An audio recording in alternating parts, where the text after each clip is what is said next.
everybody. Welcome back to Britton's Hangout Hour, episode 52. I am here with Hilary, also known as Bookborn. How are you this evening? Wait, I'm great. is it evening where you're at? It is evening where I'm at. Yes, I'm doing great. How are you doing? I'm doing okay. Wait, are you in California? I'm not. I used to live in California. I am now in Seattle, Oh, I see. but still West Coast time, so it doesn't really matter. Okay, because when I saw Pacific, I was like, oh, well, California? I'm like, I hope you guys aren't dealing with floods out there. No, we were in San Francisco anyway. We weren't down in LA. We were in Northern California, but we're in Seattle, where probably the amount of rain LA is getting is just like an average day. So we would be fine. I'm just kidding. They're getting like torrential floods. It actually doesn't it's not torrential up here. It just drizzles a lot. Well, yeah. I think either you or Jimmy are probably the biggest YouTuber I've had so far, and so thank you for coming on this show. I appreciate it. Jimmy is bigger in heart, in spirit, in mind. So I'm going to say that Jimmy is the biggest. All right, I'll give you that. It's really Okay. hard to get him down for something because he's always doing stuff.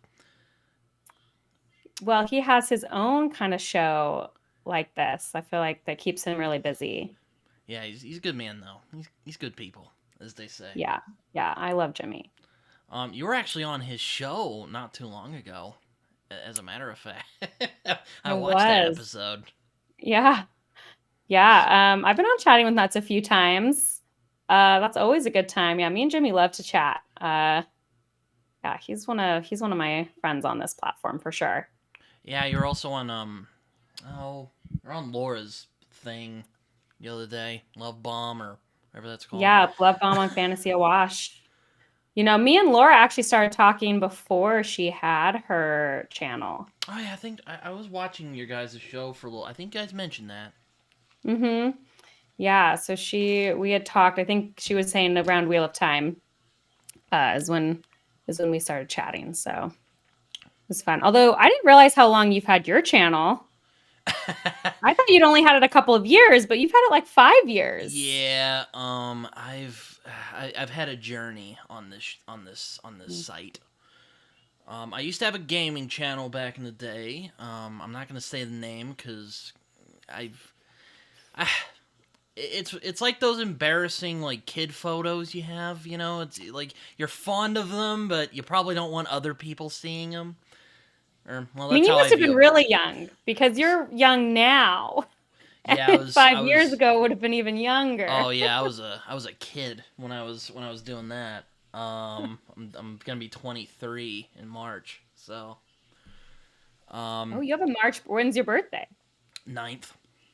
Okay. I'm also a March birthday. So What March day? birthdays rise. The 20th. Oh, it's 2 days after my Fir- dad. First day of spring. I was Um, always very proud of that.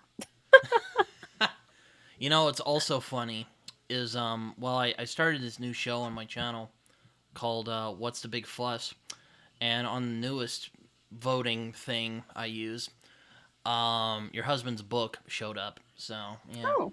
it's actually in the lead right now. For like a buddy read or what? No, I read it to see what everyone's freaking out about. Oh, I see. I see. So it's just something that they're forcing you to read. Yes. I see. Okay. Um.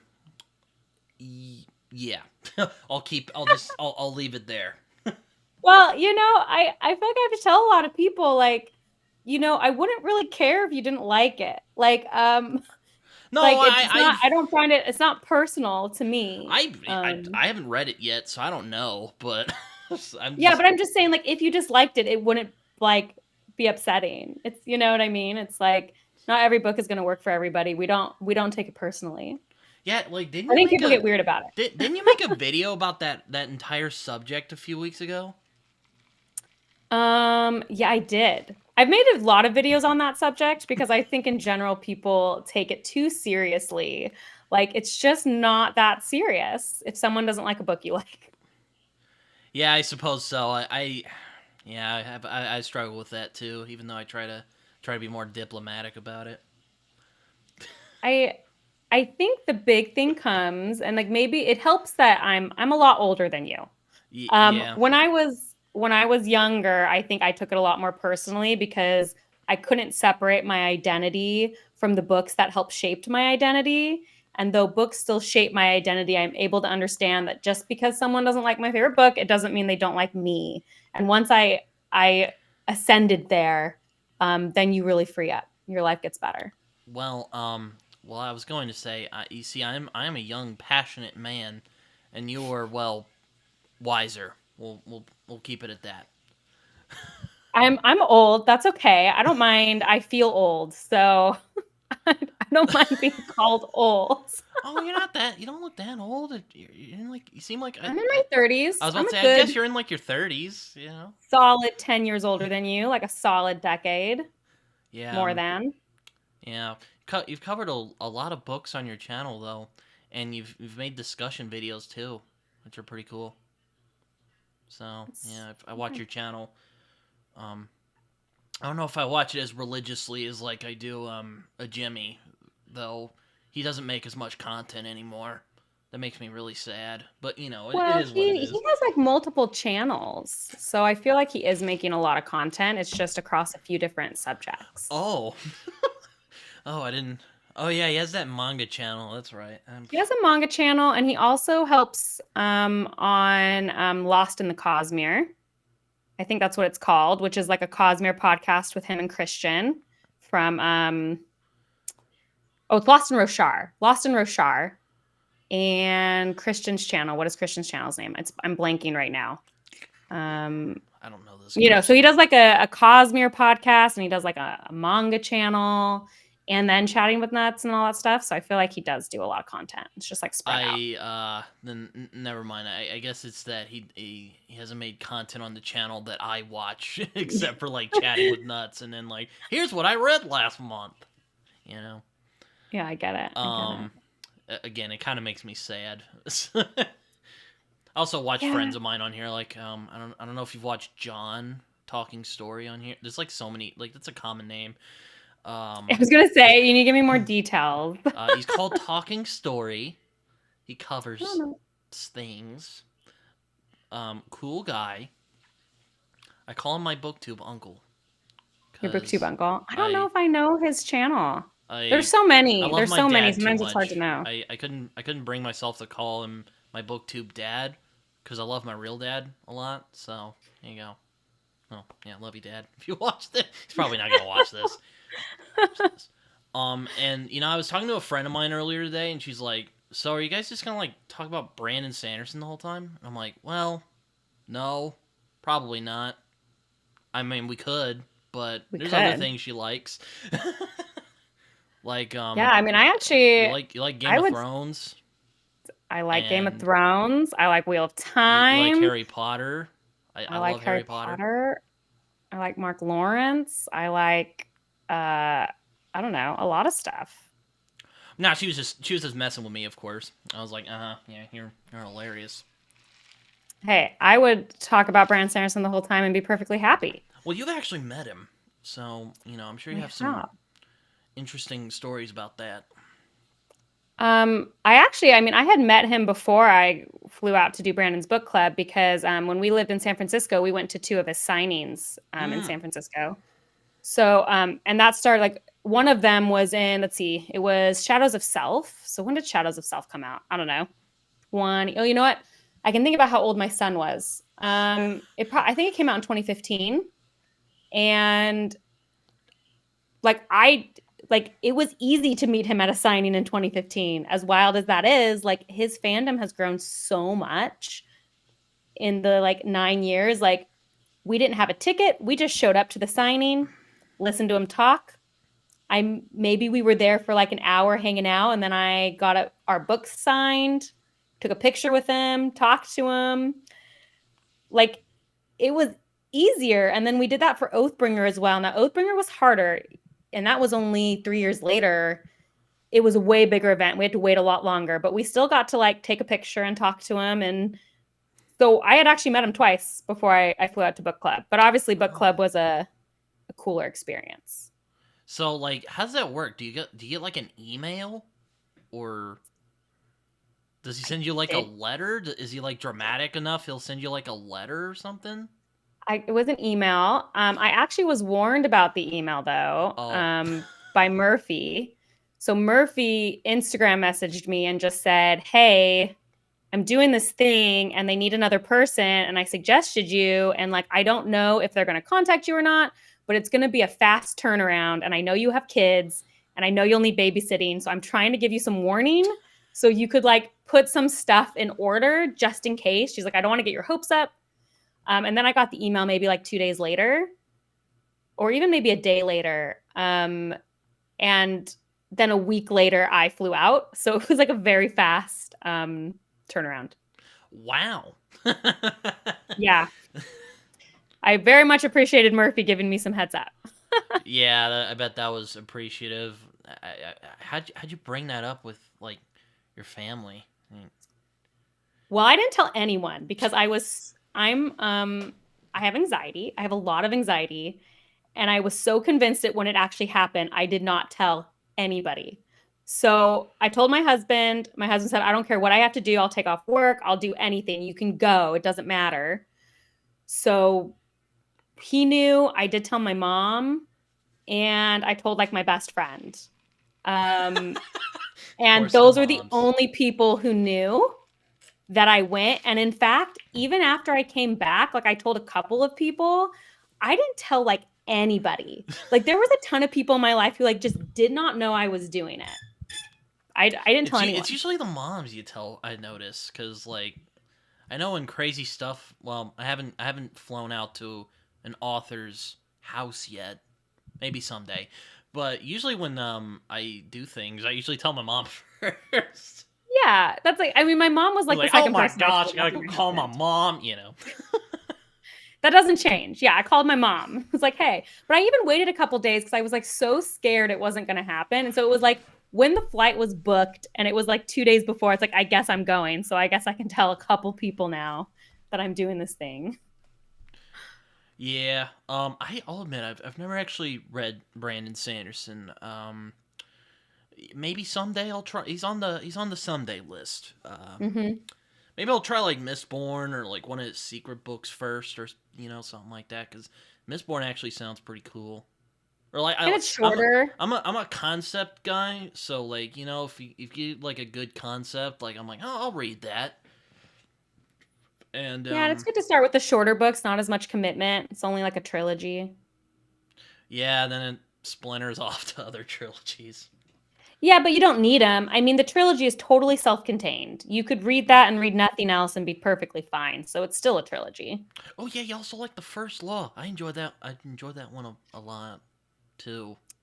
Have you read all the First Law?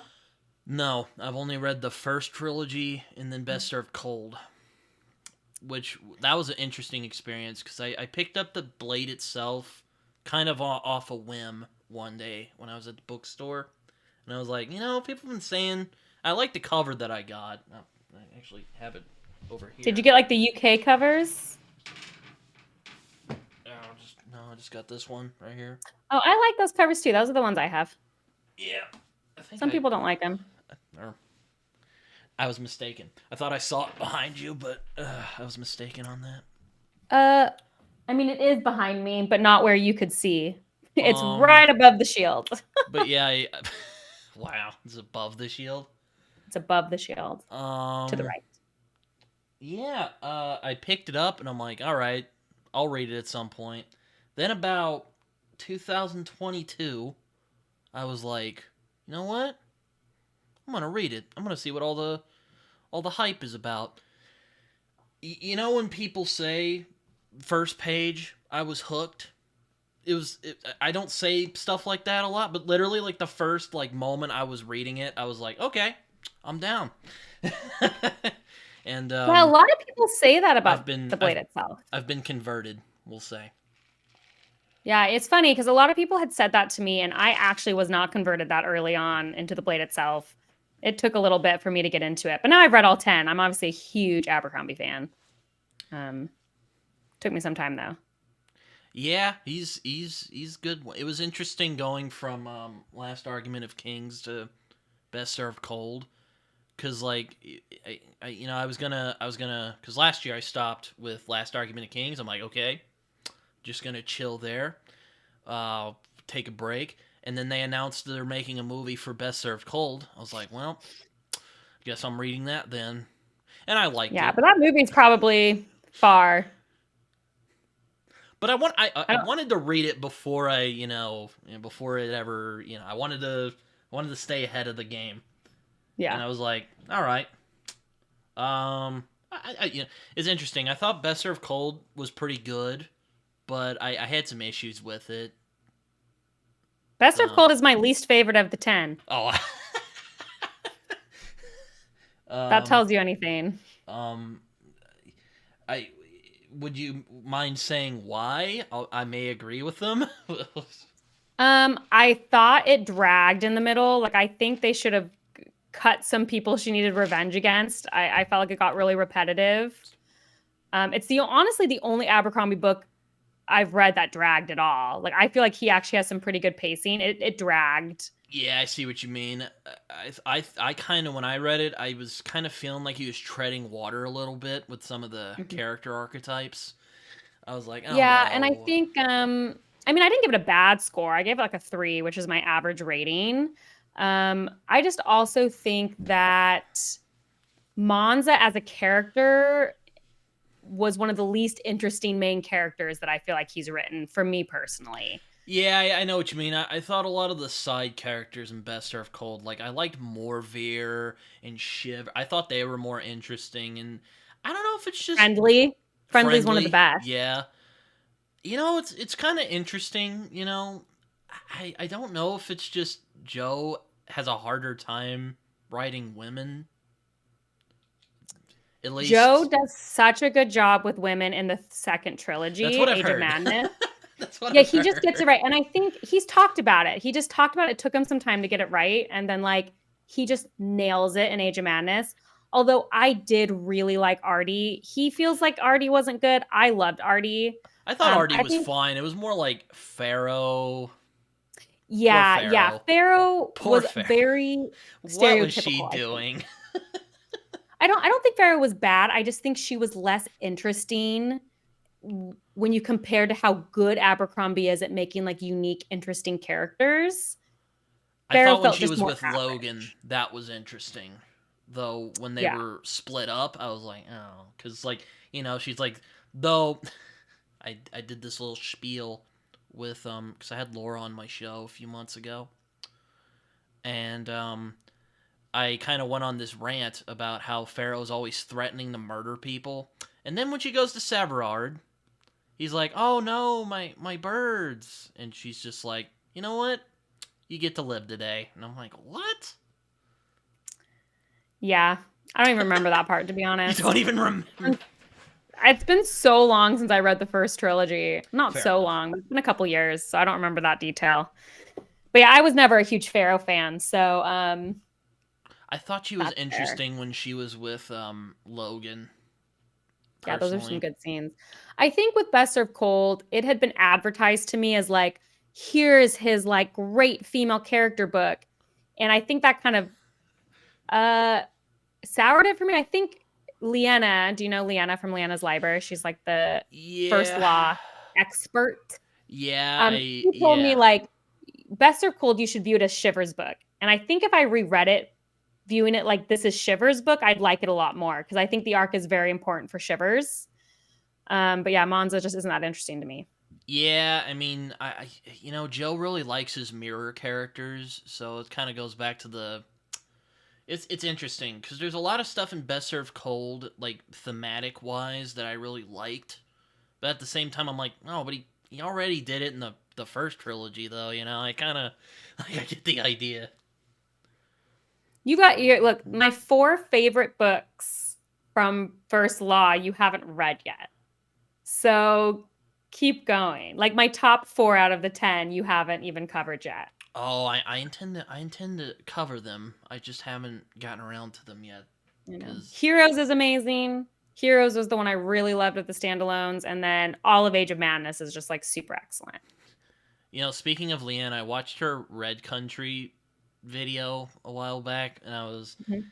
and she was like, "Oh yeah, I've heard it's like Unforgiven," and she was like talking about she just watched it.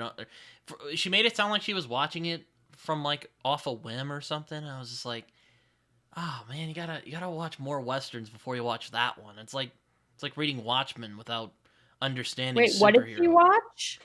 Unforgiven, the western Oh, film. oh, I see, I see. I thought you said she watched Red Country, and I was like, wait, Red Country's a book. So I I'm I may have confused. said that. Yeah, I may have said that. I've done that before.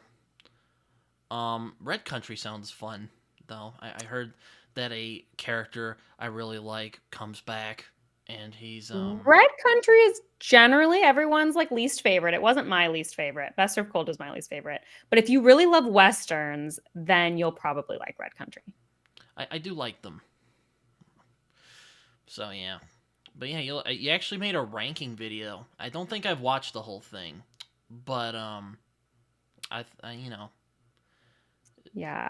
You know what? I liked Red Country. I think it gets a bad rap. Ultimately, compared to the other books, though, it does rank lower for me just because the others are so good. But I enjoyed it. I enjoyed it. yeah, Age of Madness sounds fun. I've seen it mostly has good reviews, and there's people who say it's even better, and I'm like, than the first trilogy. I'm like, oh man, after that ending of the first trilogy, oh, I'll be the judge of that, basically. Well, we'll see. Some people always like the first trilogy better, but I'd say the majority like Age of Madness the best. I mean, I thought it was excellent. Trouble with Peace is probably one of the best books I've ever read. That was 5 stars, 5 stars. It was so good. I'll have to again. So much to read, so little Someday, time, so little so much time. to read. Yeah, I guess it was kind of like going back to what I was saying about Unforgiven. It was kind of like it's like reading Watchmen and like not knowing like superhero tropes. You Hmm. know, I don't know. I could go on a full like nerd bit about that, but I won't go there. It's hard because there's media that you feel like you need context from the genre, but at the same time, shouldn't those things also stand on their own? It's like a really hard dichotomy Yeah, to balance. yeah, Because I no, mean, I say that about Color of Magic. Everyone gives Terry Pratchett's Color of Magic such a hard time, and I just feel like, well, if you're so steeped in the fantasy genre, though, Color of Magic is fabulous. But you know what? Color of Magic needs to also stand on its own, which is probably why it's not super liked. I don't know if one you've of done my Pratchett one of yet, my though. friends, his name's Josh. He was telling me the 4 books I should start with Terry Pratchett, because Terry Pratchett's one of those guys I've heard about for a very, very long time. And I'm like, Josh, and he mentioned Terry Pratchett. I'm like, Josh, it's one of those guys I haven't read. Where should I start? He gave me 4 books. Let's see if Um, I agree. What 4 books were they? one was Color of Magic. Let me actually Okay. look again. I remember writing it down. Color of Magic is a very contentious start place. That is where I start. Well, that's not true. It's not where I started. he I started he with he Good Omens. acknowledged that like you might go like okay like I'll admit the character in that is a bit one note but it's fabulous is I what mean, he I said. loved Color of Magic. I am a Color of Magic defender, but it's not where people usually say you should start. It was my first alone Terry Pratchett book. So we got the Color of Magic, guards, Hmm. Mort, and Mm, Equal Rights. mm. Those last 3 are the places everyone says to start. Mm. Um, Thinking I starting I did Color of guards. Magic. I mean, I read Good Omens first, which was a Pratchett and a Gaiman. Oh yeah, you Um, like Gaiman too. That's right. oh, I love Gaiman. In fact, I'm almost done with his whole bibliography. But anyway, Good Omens I think is a great place to start, especially if you like Gaiman. Um, it made me. I love Good Omens, one of my favorite books of all time. And then I started with Color of Magic, and I've read like 12 Discworld maybe. Guards so far is fantastic. So I mean, yeah, that's a good starting point. I like starting pub order though. So if you're willing to give it some chances, Color of Magic, some people don't like it. Yeah, no, you're so right though. There's some media that you're like, oh, you have to have kind of some context, but then you're like, oh, shouldn't it stand on its own though? And I will say, I think Unforgiven and Watchmen do stand on their own. It's just I guess my point was you'll have a better understanding slash appreciation if you understood what came before it. Mm, I suppose yeah. I could be off my rocker. I've just I couldn't tell you something I know less about than westerns. Fair enough. It's not a genre for everybody. Like it. And I also live in Oklahoma, so there's a lot of people who love westerns out here. Huh, Oklahoma, man, there's a whole musical about Oklahoma. We love it over here. There's some good songs in that one. Yeah, Um, I was in a stage production of Oklahoma. oh wow. My though I will say, if you've ever seen Twister, most Oklahomans will probably laugh at it because it's not at all how Twisters are in real life. Well, I've unless you're never in seen that. Moore, poor Moore. They just No, I'm grateful I have never lived in a tornado location. you get used to it after a while. Hmm. I Do mean, you guys have you? earthquakes. I mean, not really though. Like the whole time I've lived in Seattle and Portland, like barely anything. Now in San Francisco, we had more earthquakes, but never like a serious one. I don't know. Earthquakes seem less scary than tornadoes. I'm just gonna say it. Yeah, I can see how people might see that. I mean, don't come around Oklahoma and like from like April to like May or June, you'll probably be okay. Okay, noted. I won't. Um, but yeah, there's not a lot of people diss on Oklahoma, but I really enjoy it a lot. I enjoy living here. I So would never diss on it because I've never been there. Cannot I cannot remember. tell you any facts or anything about Oklahoma. I mean, I remember in high school people were like, "Yeah, Oklahoma sucks," and me being bitter, and also I didn't really like a lot of the people I went to high school with. Hmm. I was like, "Yeah, you shut up. You I think mean, you there's a got lot. problems?" There's a lot of people who are always in high school are just going to say they hate where they live because they just want something new. Yeah, fair point. Fair point. I guess that's why I started reading because I'm like, you know what? I'm too lazy to travel. Some of these books probably are there's probably something in these books here. So Cheaper travel. yeah, pretty much. Though once you get into it, it starts stacking up a bit. It sure does. I was watching my friend video and he had like a haul of like 6 or 7 books. I'm like, dude, how do you have the money to get that? He's like, Christmas cards, man. I just blew all that on the books. I'm like, okay. And they're getting more expensive. When I go to a bookstore, I'm like, gosh, I spent how much? This wasn't that many books. Yeah, inflation's been bad at the moment. Indeed. I have a friend who also lives in Portland. Um, his name's Alan. He also likes SFF literature. So that's funny you mentioned you lived in Portland. You said you're in Seattle now. I grew up in Portland. Oh, So I lived there for 18 years till I left for college and other stuff. mm, mm. So yeah, I always joke that I'm a permanent West Coaster because I've lived in Portland, Seattle, and San Francisco. So yeah, just kind of a West Coaster. Yeah, I mean, but yeah, you have a lot of you have diverse taste, I suppose. Don't you also like Story of Your Life from Ted Chiang, or is that someone Oh boy, else? do I love Ted Chiang. Yeah, Exhalation and Stories of Your Life and Others. Yeah, gotta love me some Ted Chiang. I'm like, because there's a lot of booktubers I know of in rotation. I'm like, are you the one who likes math? I do love math. Okay, Math was my favorite subject growing up. okay. Yes. I'm like, there was a female YouTuber who liked math. I can't remember which one it was. Maybe there are other female YouTubers who like math, but I am one of them. I read his story about math, and I was like, this could be interesting. Divide by zero. Yeah, Yeah. It was Yeah, funny. That's a contentious one. I liked it. Some people hate it. I loved it.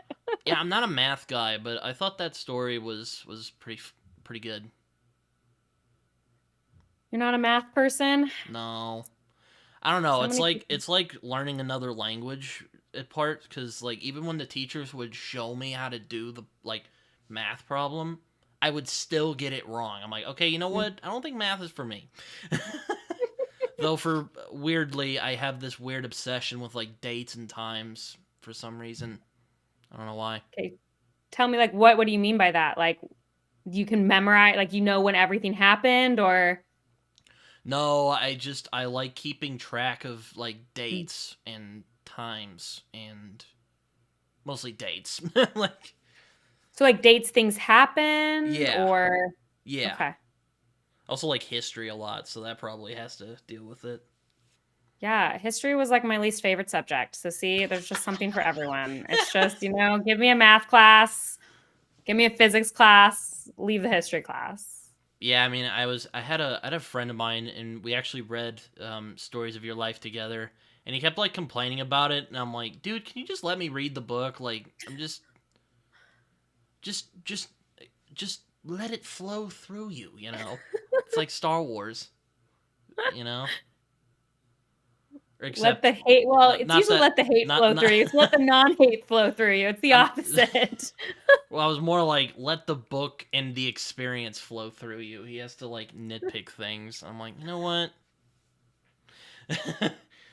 Buddy reading with you isn't fun. Ted Chiang isn't for everyone. It's fine. I got used to it. I He was a slam dunk for me, but I liked most of it. You know, it was solid. It was a solid collection. I thought. yeah, I preferred Exhalation a little bit. Yeah, I've heard that one's really good, so I might try it. I really liked Hell is the Absence of Heaven. That's also Hell is I've the Absence of God. or Hell is the That Absence was of my God. that is Um, actually one of the top short stories I've ever read in my life. Like that profoundly changed me as an individual. I love that story. yeah, I really. Also, I have an interest in religion and esoteric topics like that, so I thought it was really interesting. So I was like, I was digging this. Also, Have story of your you life. read Gaiman's short stories then? Are you a Gaiman fan? Oh, I love him. Yeah, I'd say He's done a lot of religious stuff in his short stories, and I think he does an excellent job with that as well. might be. I mean, for my opinion anyway, he might be the best fantasy writer still alive today. I mean, I think that's almost undisputable in a lot of ways. No, I mean, I bet some people are gonna be in the comments like, no, it's George R. R. Martin or Joe Abercrombie. I don't know. Well, I think, it's interesting. Sanderson did like with his podcast with Dan. Oh my gosh, I forgot his last name. They do Dan a Wells. podcast and they did like top 5 living authors or whatever today. And George was on the list and those people. But I think the reason I think Gaiman would top it for me is just like his breadth of work, Mm-hmm. his skill, but also his impact on the genre as a whole. Like he's I think sometimes people don't realize like he wrote Coraline, he wrote The Graveyard Book, he wrote Stardust. He actually wrote some pretty like popular media and It's either Coraline or the Sandman I read first. I don't think it was Coraline I read first. Sandman was super. I mean, he's been super influential in comics. He's been super influential in art and kids' books and adult novels. I think he's just like an influential person, and I think that's also why he should be considered, really one of the GOAT. I was talking with Derry the other day from Derry's Reddit. But I don't know if you've heard of her, but I definitely know Derry. and she was telling me we were actually having this show about a few months ago, and she was telling me that like she's like Neil Gaiman is an artist, and I'm like okay, and she's like Mm-hmm. but for some reason he just writes books, and but it's not like how everyone else does it, and I'm like I hear you, I hear you. I mean, I would say that about another author, I would say, but I see where you're coming from. Um, Yeah, and the thing about Gaiman is like not all of his books work for me. Like some of his short stories I hate, literally. Like he's one of my favorite authors, and some of well, his short stories I'm like, which one? Neil, I haven't read what all of were his you short doing? Like, stories. oh, I mean, what are the titles? I just finished like 2 of his short story collections. I don't know. I'd have to go look in the collections, but like some of them, like, what are you doing, Neil? Like, what was the point of that? I hated that. But that's what I also love about him. He just goes there. He'll try anything. Like he gets an idea and he goes for it and he writes a ton and some of it works and some of it doesn't. I don't know. I think Did you read The Problem of Susan? yes. I was about to say that's a fantastic one he did. Problem of Susan is great. I think some of my favorites. Well, I read recently A Study in Emeralds. I've heard that one's good. I haven't read it, but I think that might be the best he's written. Short story wise, it was just so excellent. It was so excellent. The Problem with Susan was really good. I liked Sunbird. I mean, most of them are pretty good. There's just a few that I was like, no thanks. that's the thing with short stories, though. I mean, you're not gonna hit. I mean, it's with writers in general. You're not gonna hit every single time, unless you're definitely really. Could you repeat that? Your thing kind of spazzed out real quick. Oh, sorry. It's very out there sometimes. Oh. All right, then. He gets out there. Like, sometimes he writes about stuff that's just like, wow, that is a thought, Neil. You had that thought. I don't know if you've read The Sandman, but he also gets pretty weird in part. Like, I like weird. How much Sandman have you read? I have only read like 30 issues. I finished it a while ago. Oh, okay. But my favorite stuff is near the beginning. Love the serial killer convention arc. Okay, that's so funny you say that because I read the first 30, felt no need to go on, but my absolute favorite was the serial killer convention. I was like, that is a piece of art. That issue, I was like, yes. So good. It's so good. I love it. But I only found the rest of Sandman okay. Oh man, there's some great. Oh, you didn't love the Shakespeare one? It's one of my favorite comic issues of all time. Was that in the first 30 issues? Yes, it's issue 19. I don't remember it. It made no impression on me, apparently. He makes a deal with Shakespeare to write A Midsummer's Night's Dream. And oh, yeah, that was really good. Oh, that was good. And The Tempest for the Fae, because the Fae are basically, they're leaving. It's never explained. I forgot. That one was good. That one was good. Love it. But the serial killer convention is the one that stuck with me because I was really into that one. And then I watched it in the show. I'm like, yes, they did it. It was great. I love it. I only watched an episode of the show, maybe 2. I didn't make it all the way through the show, so I didn't get to see it. I didn't know they did that in the show. Maybe I'll go watch that episode of the show. Oh, it's so good. I love it. It was so good. Okay. You're convincing me. Stephen Fry is Gilbert. He is phenomenal. Okay. He's amazing. So good. That was a really well cast show. Yeah, I love the. I mean, God. Yeah, my favorite Neil Gaiman is American Gods. And that is the correct choice. Congratulations. American Gods is the Neil Gaiman to be the favorite. My favorite as well. Like, wait, I was about to be like, are you the one who likes Neverwhere, or is that someone else? I do not like Neverwhere. Sorry, there's. Oh, I'm not expecting you to remember that. I just think it's funny. Neverwhere was my first Gaiman, actually. And then I didn't read another Gaiman for 3 years because I didn't like Neverwhere. And I thought that was all Gaiman was. And then I read American Gods and was blown away. Yeah, I think it might have ruined urban fantasy for me because that's why I haven't tried Dresden Files because I'm like, it's not American Gods. Yeah, I in general don't love urban fantasy. I guess American Gods is urban fantasy, but it's just it's so good. Yeah, I was a bit salty the other day when Laura had Philip Chase on her channel to talk about American Gods. I was like, dang it, I was gonna do that, but you know. No. So it's been on the I'm sure back burner. Philip would talk to multiple people about American Gods. But I really enjoy American Gods a lot. It was a transformational experience for me when I was in high school. And I'm like, this is my favorite fantasy novel ever at the moment. Anyway, it could change. I mean, I'll put it this way, like the books I read in high school I still consider are super formative. Like those, you might have another favorite, but American Gods will probably always be like a very special thing. because it does feel like the books you read as a teen, they're so fundamental to your growth. So I still feel that way about books I read in my teens, fantasy books. Yeah. I also really liked Harry Potter too, even though it's I more mean, like how that, popular it is. I mean, yeah, I mean, I grew up probably in the height of its popularity because I am the Harry Potter generation.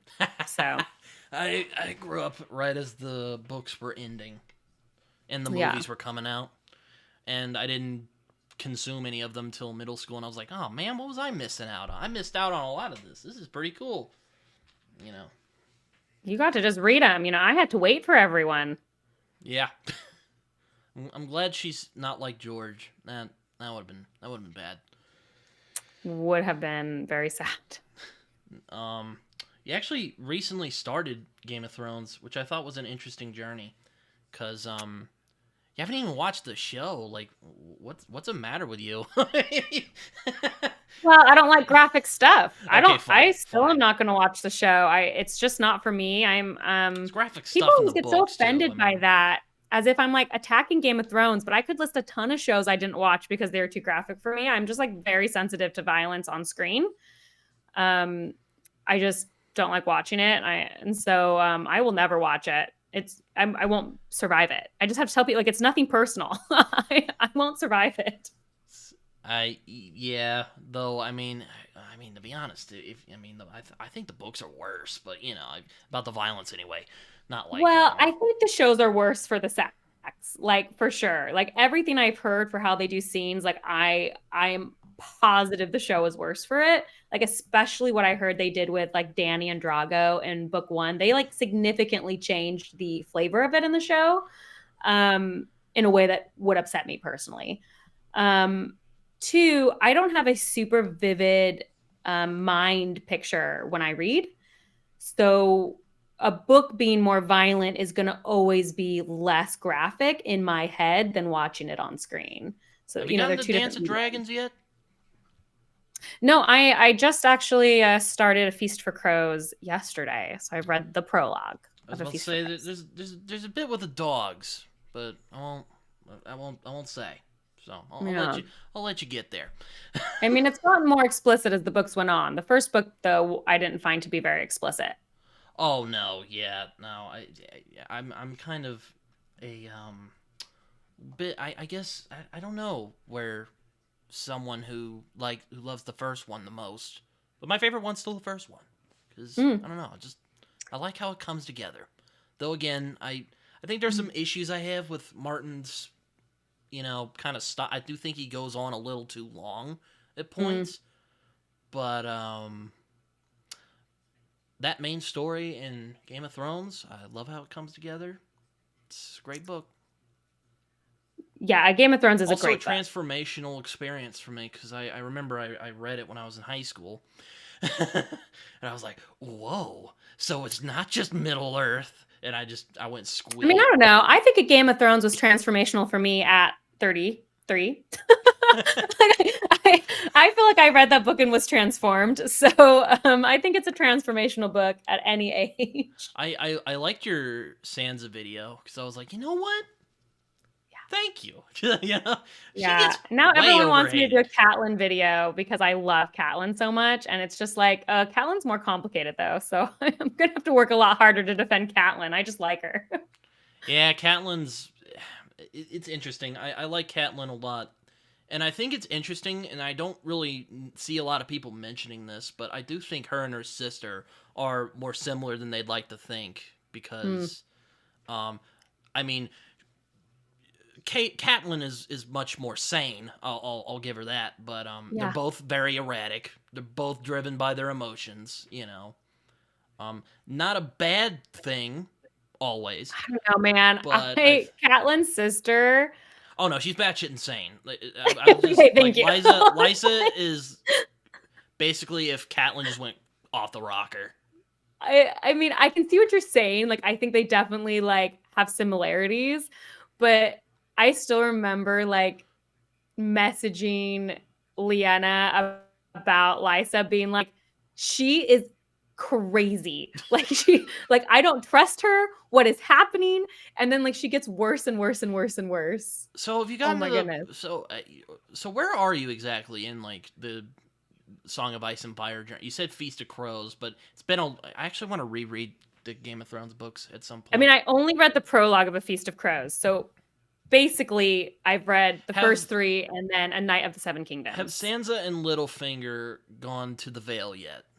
In your They have, but I don't feel like we should talk about that here because it's a major spoiler. But yes, that's the ending of A Storm of Swords, and it Okay. is wild. It's that whole ending was wild.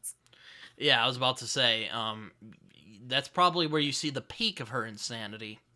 Well, that and the trial of Tyrion. I mean, is there never not a peak? I think she's at a level of 150 at all times insanity. She just keeps going. She's like the She's just Energizer like Bunny of insanity. steadily insane. But you know what? Like, loved her scenes because it's like watching a train wreck. Who doesn't like to watch a train wreck? Give me the drama. Give me the drama of the Toolies. Yeah, I also find it kind of ironic that Littlefinger loves Catelyn, and Lysa is infatuated with Littlefinger for some reason. My God, That whole thing is yucky.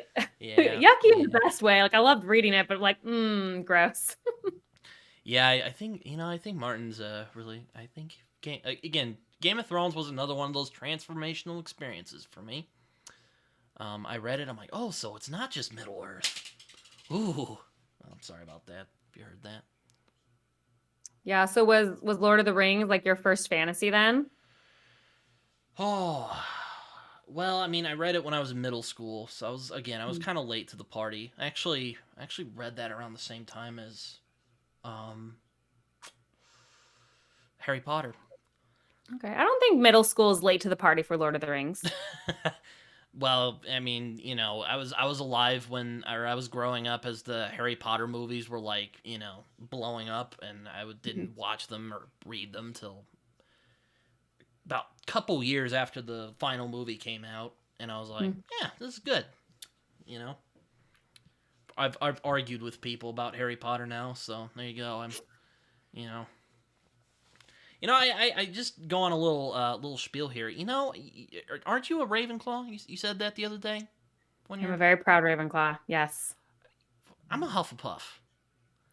Ooh, I have so We much to say about Hufflepuff. we we get so just looked like we get so overlooked because like what's our claim to fame? The one guy died in book 4. Like I'm just we justice for Okay. Hufflepuffs, man. That's all I got to I, say. I haven't ever done this online yet. So I'm kind of famous among my friends for something something my husband dubbed the Hufflepuff speech, Oh, which I created about a decade ago, if not longer, which is in defense of Hufflepuffs because I feel like people give Hufflepuff such a bad rap all the time. oh yeah, and Luna. I You need think to hear Luna's a it. Do I Hufflepuff. need to defend Hufflepuff House to you right now, or do you have Hufflepuff pride? Oh no, I like being a Hufflepuff. I'm just mad Good. that we get disrespected. You We guys just get do. ignored. You get disrespected because of a vast misunderstanding on how houses work, in my opinion. But you should be a proud Hufflepuff. Hufflepuff is one of the best houses to be a part of, Mm. if not the best house, in my opinion, as a Yeah, like Ravenclaw. Gryffindor and Slytherin. Eh. Well, they're important houses too, Yeah. in their own ways. But I think because of the way things are framed in the book, people misunderstand Then again, I'm what a Hufflepuff huge is. weenie, so I probably wouldn't be a um good Gryffindor. Neville made it work. So I mean, when you were reading them as a kid, what house did you want to be in? oh man, I just wanted to be in Hogwarts. To be honest with you, I know. I was I like, know. oh, I wish it was real. I just always joke because all my friends, always wanted to be in Gryffindor because that's where all our main characters were. And like, even as a 10-year-old reading it, I was like, nope, wouldn't be in Gryffindor. I'd be in Ravenclaw. And I felt that my whole life. And then I took the test and it said Ravenclaw. And I felt so justified. Like I knew myself. I knew who I was. I'm a proud Ravenclaw. That's who I am. I was never brave enough for Gryffindor. Yeah, no, I'm like, Harry, I appreciate that I appreciate that you're as brave as you are. Yeah, I'm probably not gonna do that anytime soon. Poor Yeah. guy. Ugh. I like Neville a lot though. I was like, again, Neville made it work somehow. Well, okay. See, I have to kind of give a part of my Hufflepuff speech, which is that people mistake something.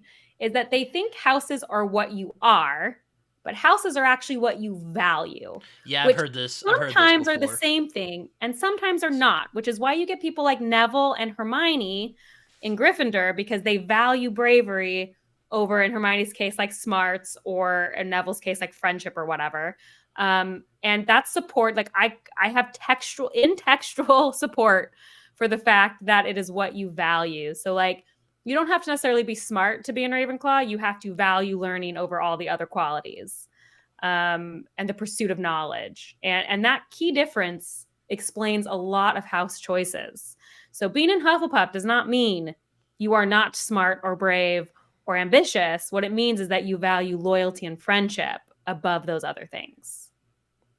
Yeah, like James Potter could have been a good Hufflepuff if. Well, he was a He values Gryffindor friendship through a and lot. through, but He was.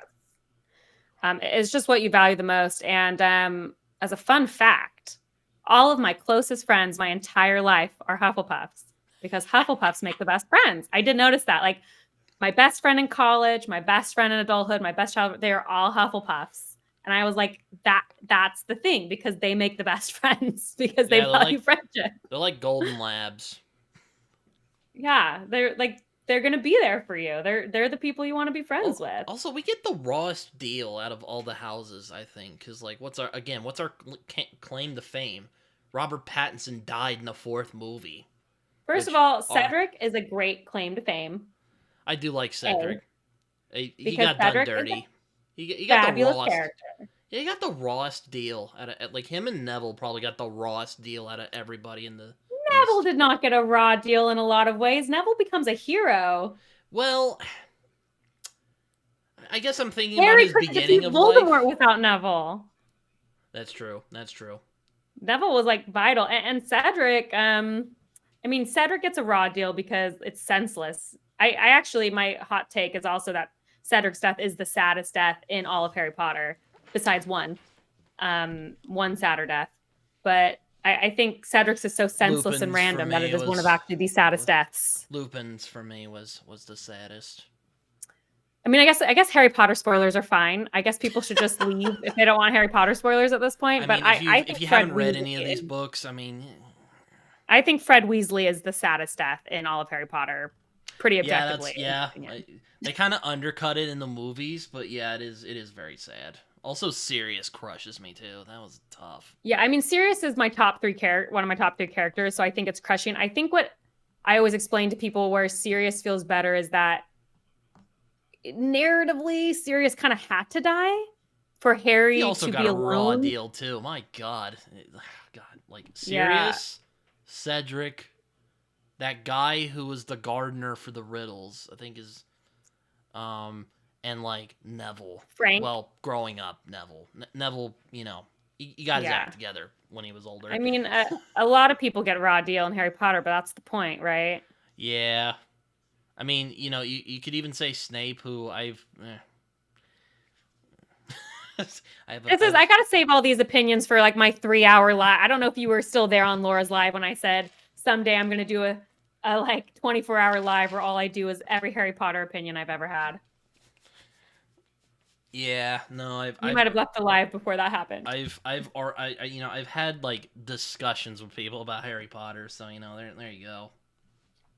Yeah, I am probably the biggest Harry Potter fan I've ever met, like in real life. Like I know bigger Harry Potter fans exist, but I am pretty deep into the Harry Potter-ness of it all. Yeah, I had a friend in high school in my creative writing club. Her she wrote these very homoerotic Harry Potter fanfic of the Marauders. Oh, Marauders. Very, Okay. Yeah. very knowledgeable of Harry Potter. Yeah. I mean, I have 3 shelves behind me dedicated to Harry Potter books. I own like 7 full sets of Harry Potter books. Yeah, I mean, I would say Snape also got a raw deal, but Snape was an asshole, so. Eh. Correct. He made his choice, for good or ill. I won't pretend like he was a. Yeah. Absolutely. I don't know. I need to make like a whole video where I'm like, okay, this is my final like word on Snape. And that's That would definitely be a section of mine, Snape versus James. It's just like there's so much there, so much to unpack. Well, also I think it's kind of unfair because we don't really know James aside from what other people say about him.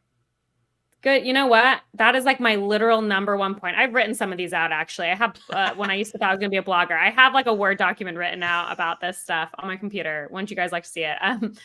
That is like my number one point. Like it's so unfair. We only see James through the eyes of others. We never actually get to know James, and so I feel like it's extremely unfair that we judge him on like the 2 things we see, and they're like from his arch nemesis's eyes. Like I don't feel like that's fair. Well, yeah, I mean I've heard like Snape fan people.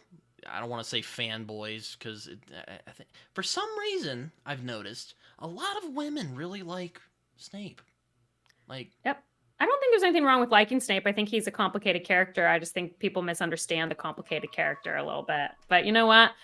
Everyone loves a bad boy except me. But there's a big I hate a bad boy. But when that's like you're a mean thing. to children, like I find it pretty difficult to feel sorry for you. Like, I think oh, people I got the love of my life killed. I'm like, so you take it out on all these kids but who I don't think know any people better. forget that the movies soften a lot of it. So, If you've only seen the go movies, fuck a yourself, lot of the Snape. bullying he does is left out. He bullies a lot more in the books. I'm like, so yeah, go fuck yourself, Snape. Just, I mean, yeah, he's complicated. Yeah, I've delved into that rabbit hole. I'm backing away. I'm saying no right now. But Fair enough. though out of all the characters, I probably hate Wormtail more because he's just probably the most loathsome character in the whole series. I don't think that's true. I think most people would vote Umbridge. Well, okay. Let me back up. For me, he is the most loathsome character in the series. Umbridge is very close. Because she's like Tywin Lannister. Like, Voldemort's evil. And, you're kind of like, yeah, okay. But I can see, like he has a goal. It's an evil goal. But it's a goal. You're like, okay. Umbridge is just like that really mean, like, science teacher who just, out of pettiness. That's the thing, though. It's not that Umbridge doesn't have a goal. It's that she's more real, I guess, is my point. It's the real who you deal with your day-to-day life. There are dictators out there murdering people, and that's bad, but it's not affecting your day-to-day life the same way that your jerk science teacher is. Like that's just exactly. The reality, because I have to deal with that every day. Same thing with Snape. I think why the vitriol or love, the vitriol. I can imagine people have met a Snape in their lives. Just I'm sure. Luckily I have not, but it's me neither. Fortunately, most of the teachers I've had are pretty nice people. So yeah, I don't think I ever I never had an Umbridge. I was also a teacher's pet though, so didn't have a lot of teachers I didn't get along with. Maybe a couple, but they weren't that bad. Yeah, like I mostly get along with my teachers, so yeah. Also, I'm probably am like Neville, just that kid who's constantly bumbling things in class. So that's probably why I feel really bad for Neville, because I'm like I know where you've been, kid. You feel kinship with Neville. I feel the pain. Also, his grandma's a bitch. Oh, God. Well, she's not evil, but No. she's not nice. Like she's always like, "You're not like your dad." I'm like, "Well, great job there, Grandma." She's difficult. I mean, so she lost her son and her daughter-in-law in the war, is raising her grandson. I think there's probably a lot of bitterness there, a lot of not it's unfair, but probably a lot of wanting Neville to be like her son that she's lost.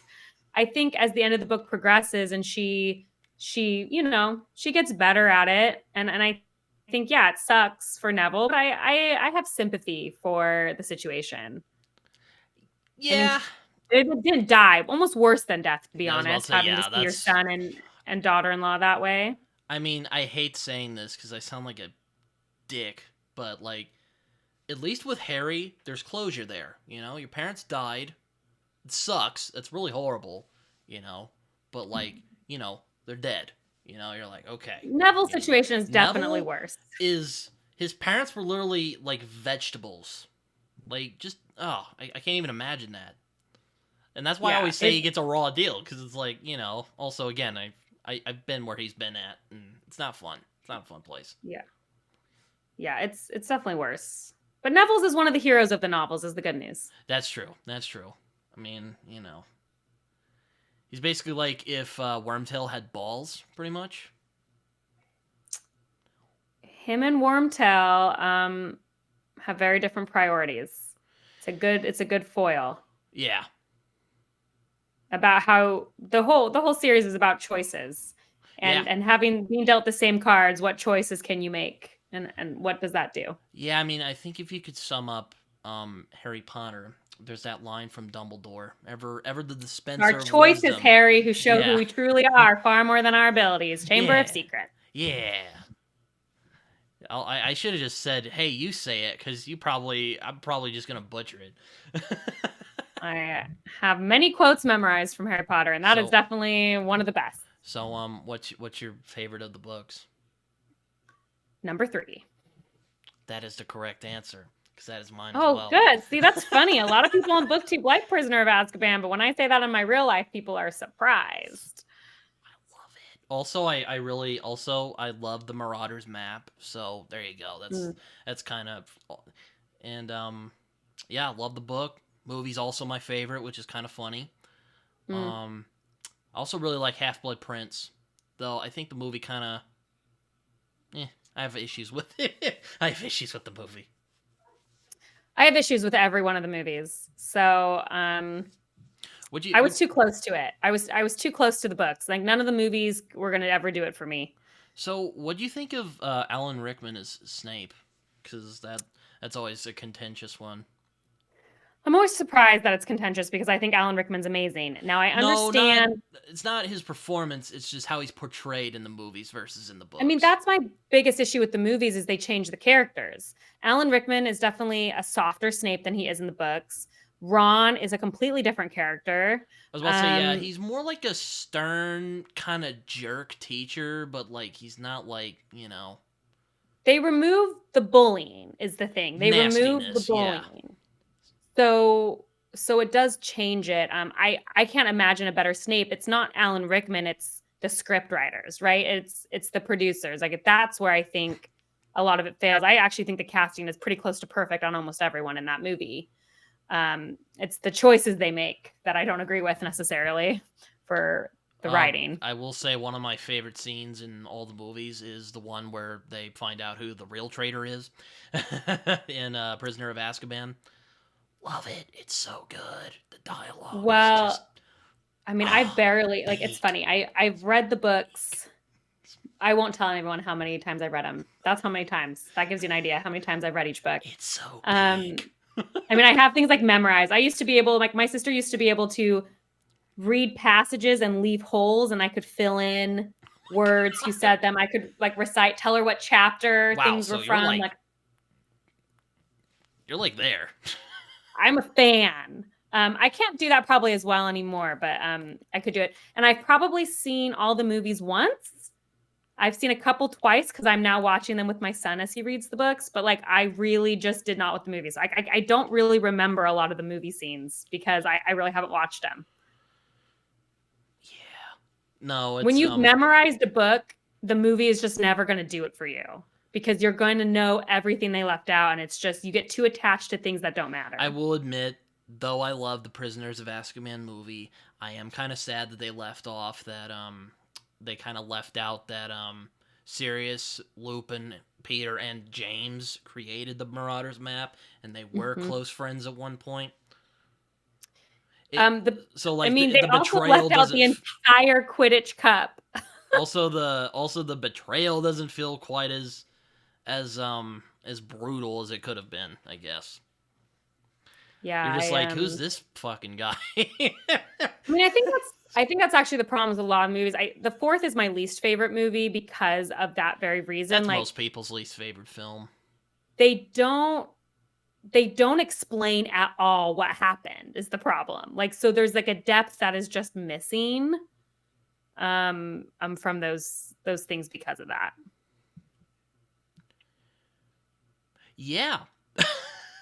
I thought you were gonna say something else after that. No, just I actually sincerely wonder sometimes how there's so many fans who've just watched the movies, and I'm like, I don't understand what you thought 4 was about. Like, I don't understand how you got anything from 4. I thought 4 was extremely confusing ending, but apparently it's good enough for people. I will say when he brings Cedric back to the place, people praise that scene all the time. Dad, I really like that scene. That dad was like, God, like I had to leave the room. I'm like, it's a little too close to home. That's what I'm saying though. The performances, I've never complained about a performance. I think the casting I'm not a parent yet, but I'm like, that's a little too raw even for me. Like, yeah, for sure. Also, the music is so good. Like, God, yeah. Well, it's the best movie composer. So That's true. Also the later films, like I really love the it's the Dumbledores. I can't remember. It's the one they play during the Prince's Tale scene.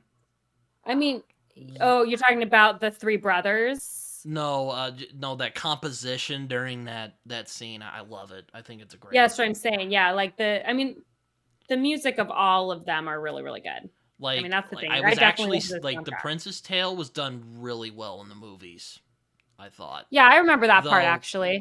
That animation was very cool. Though I was kind of like, because I have feelings about Snape, and a lot of them are negative. I actually have the unpopular opinion of I like the radio dance scene with Hermione and Harry, which a lot of people really like that scene as well. People don't like that. That was the scene I said, that's what I'm talking about. That scene's not in the book, but it's a scene that really describes the situation, the mood, the characters. Like, I loved it. Yeah, I mean, it's a nice little, like, finding happiness and all this fleeting happiness and this really dark moment. I think it also, by the time you got to the 7th book, especially as a reader who basically read Harry Potter through my entire childhood because I was waiting for every book to come out. I think Gaiman gets overhated. I think there was some... Oh, well, I'm an overhater of Gaiman, so... What? Okay, I do not like him as Dumbledore at all. Okay, fine. Harris was better. I'll give you that. But he really captured the steely resolve of Dumbledore really well. And I don't think a lot of people give him credit for that. And that kind of bothers me a little bit. Yeah, I don't know. Though I never got on board. Like, he like loses control a little bit too much. I'm like, I always thought of Dumbledore as always like, like this kind of chill grandpa. But with this like steely, intensity. Well, J.K. Rowling described Dumbledore as the color white, cool, more emotionally distant, and she said she wrote Hagrid to be red, warm, parental love. They're two sides of a parental coin. Dumbledore was logical, more emotionless, but did a lot of guidance, where Hagrid was the love, the warmth, and I think. I don't know. He didn't capture that for me. I think he was, like you said, a little too lose control because I view Dumbledore more as a steely person, a very that's under the control. thing. I think Gambon captured his steeliness, but I think he went a little. He's You went a like lot of it, that, but that's fine. like that part where he runs up to like the one that everyone memes to death, where he's yelling at Harry and he's like, "He said it calmly in the books, and here, you know." Yeah. Yeah, I mean, in general, he just didn't do anything for me. So Though I do love his speech in Prisoner of Azkaban about like darkness can be found even the dark or no light can be found in even the darkest of times. It's one of my favorite isn't quotes. that in book 4? No, it's book 3. Is it book 3? 3, yeah, can't. I don't know, but I really enjoy Harry Potter a lot, and I do too. I've noticed a lot of people have fallen out of love with Harry Potter, and I'm like, you know what? Screw you guys. I love Harry Potter. I think it's complicated. I think there's, first of all, anything that gets extremely popular, the minute it does, there's always a tide against it. That's anything, absolutely anything. Sanderson has seen it more. Twilight obviously saw it. Game of Thrones. Anything that reaches a super high popularity, there's always going to all of a sudden be a loud back against it. Everything. And you also have J.K. Rowling's behavior. Yeah. So people, it is frustrating to me that I laugh when people are like, well, Harry Potter wasn't that good anyway. It's like, okay, that's not how anything works. Like, bad people, or not bad people, but people you don't agree with, people who have opinions you hate, create good art all the time. I've seen similar things about Game of Thrones, and I'm like, hold on a second. I had a friend the other day who went like, oh, Game of Thrones was never good. I'm like, sir, you hold on a second, because I remember you invited me to that group chat when season 8 was coming out. Okay, you were and one his of the is for sweaties. A different reason, right? So J.K. Rowling's for Twitter stuff. George Martin is because he's not writing anymore, and it's like those things don't retroactively make something not good anymore. You can be frustrated with them, you cannot support them anymore, you cannot want to, you can fall out of love. That's fine. It's just funny how people are trying to rewrite history. No, like A Song of Ice and Fire is one of the most famous fantasy series for all time for a reason. It's okay if you don't like it. There's nothing wrong with that, but we don't need to like rewrite history. But yeah, no, I've seen a similar thing with Game of Thrones, which is kind of frustrating because I still really enjoy Game of Thrones a lot. Well, the show, at least those first 4 seasons, are just quality stuff. And, well, another rabbit hole I don't want to get into here tonight. Books are really good, though. Though, again, I do think it's weird. Martin is really good at creating these complex worlds and characters, but sometimes he goes he stretches himself a bit. And you can notice that, and you'll notice it in, like, book 5, especially, because, my God. Great books, though, nonetheless. I mean, you've read some of them. I've seen some of your videos about it. You made a video saying how people overhate on Sansa, which, you know, I agree. I mean, if you want a female character to hate on, this, don't take this out of context, people. Cersei, okay, because I just... Ugh. You know, she's the Dolores Umbridge of Game of Thrones. I haven't found any fans of hers, so I think in general people generally agree to hate on her. I've seen some people who like think like she's like a girl boss. I'm like, are you kidding me? Well, people think that people love Tywin, so if people are allowed to love Tywin, they're allowed to love Cersei. So no, to both. They're awful people. They are terrible human beings. But sometimes people really like reading and rooting for terrible human beings in a book where it's safe to do so. And I'm not going to take that away from anyone.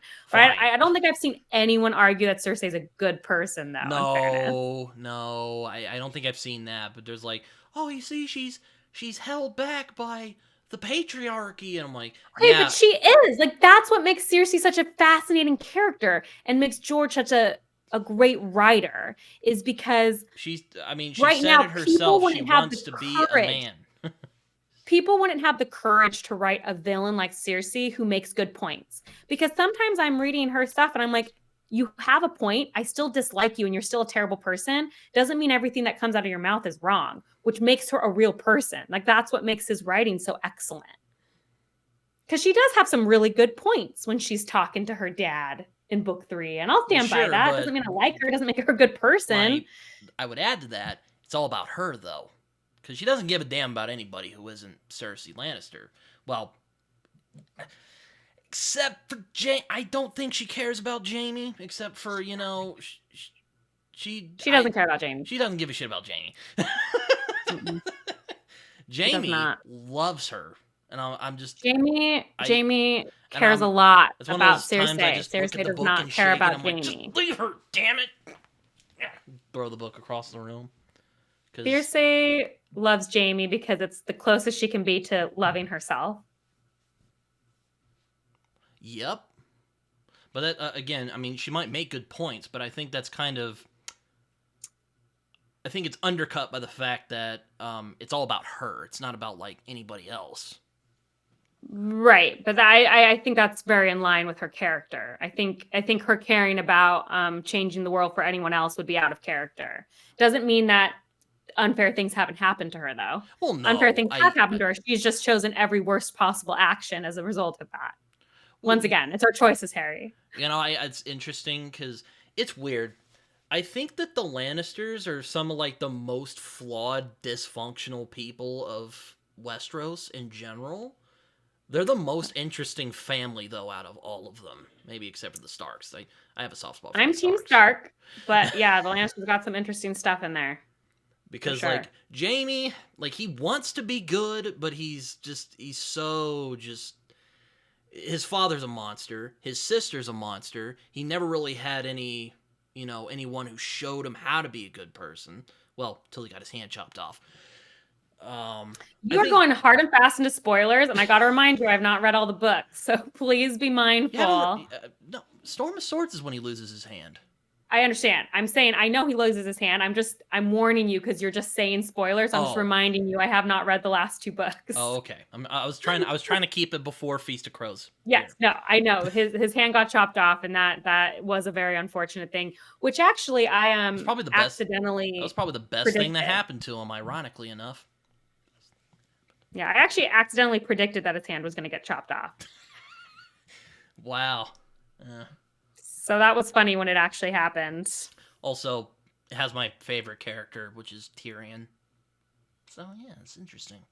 I really like Tyrion. Tyrion is also one of my top 3 characters. Oh man, sure. I watched your video and you called him Tyrion, and I was just like, oh. I mean, I just don't think it's that far. Like there's no pronunciation guide in the back of the book. So if there wasn't the TV show, who says you guys are right? That's like, what do I care? I haven't watched the show. I don't care. I think back to Norse myth Tyr. I think just it's like that. Yeah, I don't know. I just people want me to care about pronunciation, and I just can't get myself to do it. I just don't care. Look, it's fine. I was being a bit facetious there, but it's just, I know you were. I was just kind of like, oh. then like so many people correct me. I don't even remember what was my original and what was the correct one anymore. And so that's how you get a video where I just say it like 3 or 4 different ways. I'm one of those guys. I'm just too nice to do it. I'm like, you know what? There's better things to worry about. Well, I think you know I get a lot of comments on it, and there's definitely a tone difference between the two. The right way to do it is A, don't be a jerk about it, but also 2, say something else, because if the only comment you leave on like a 30-minute video where I'm like analyzing a book is that I said something wrong, but you knew who it was, like, why are you wasting your time and my time? Like, that adds nothing to the conversation. So I'm always like, I don't mind when people correct it, especially if they just have something else to say about the video. Like, we all knew who I was saying, so what does it matter? You know, I think Game of Thrones. I've actually wanted to make. I guess you're gonna hear it for the. Well, I've commented about it, so there's people who've probably heard me go on this spiel. But I think Game of Thrones is a misunderstood series because a lot of people call it grimdark, which, I mean, it's not a fun story. I mean, there's a lot. It's a grim story for sure. It's not, you know, it's not one where heroes. I think a lot of the nuances of what George says in A Song of Ice and Fire gets lost because, people are used to Ned gets his head chopped off, and Littlefinger tricked him, and, Tywin seems to be doing okay, even though he's scum of the earth. And it's like the whole. To keep a long story short, I think what the point of what George is saying, and I'm going to try. This should be spoilery, because have you gotten to the part where Tywin passes? First of all, if you had said that, it would have been a spoiler. It That's was a what I'm spoiler. saying. Like, I have gone to that point, but if you had just said that, I would be so angry if I hadn't read that yet. Okay.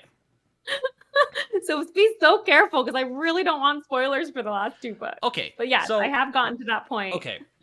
Let me keep a long story short here. George, if you really want to sum up the message of Game of Thrones in one, he's talking about why it's so important to be virtuous. Because Ned Stark was a decent man. And I think most people would agree with that, and a lot of people, I think Ned gets a bad rep because, he got tricked by Littlefinger. But I think a lot of people aren't, it's kind of like you made your video about, I'm going to make my Ned gets overhated video at some point.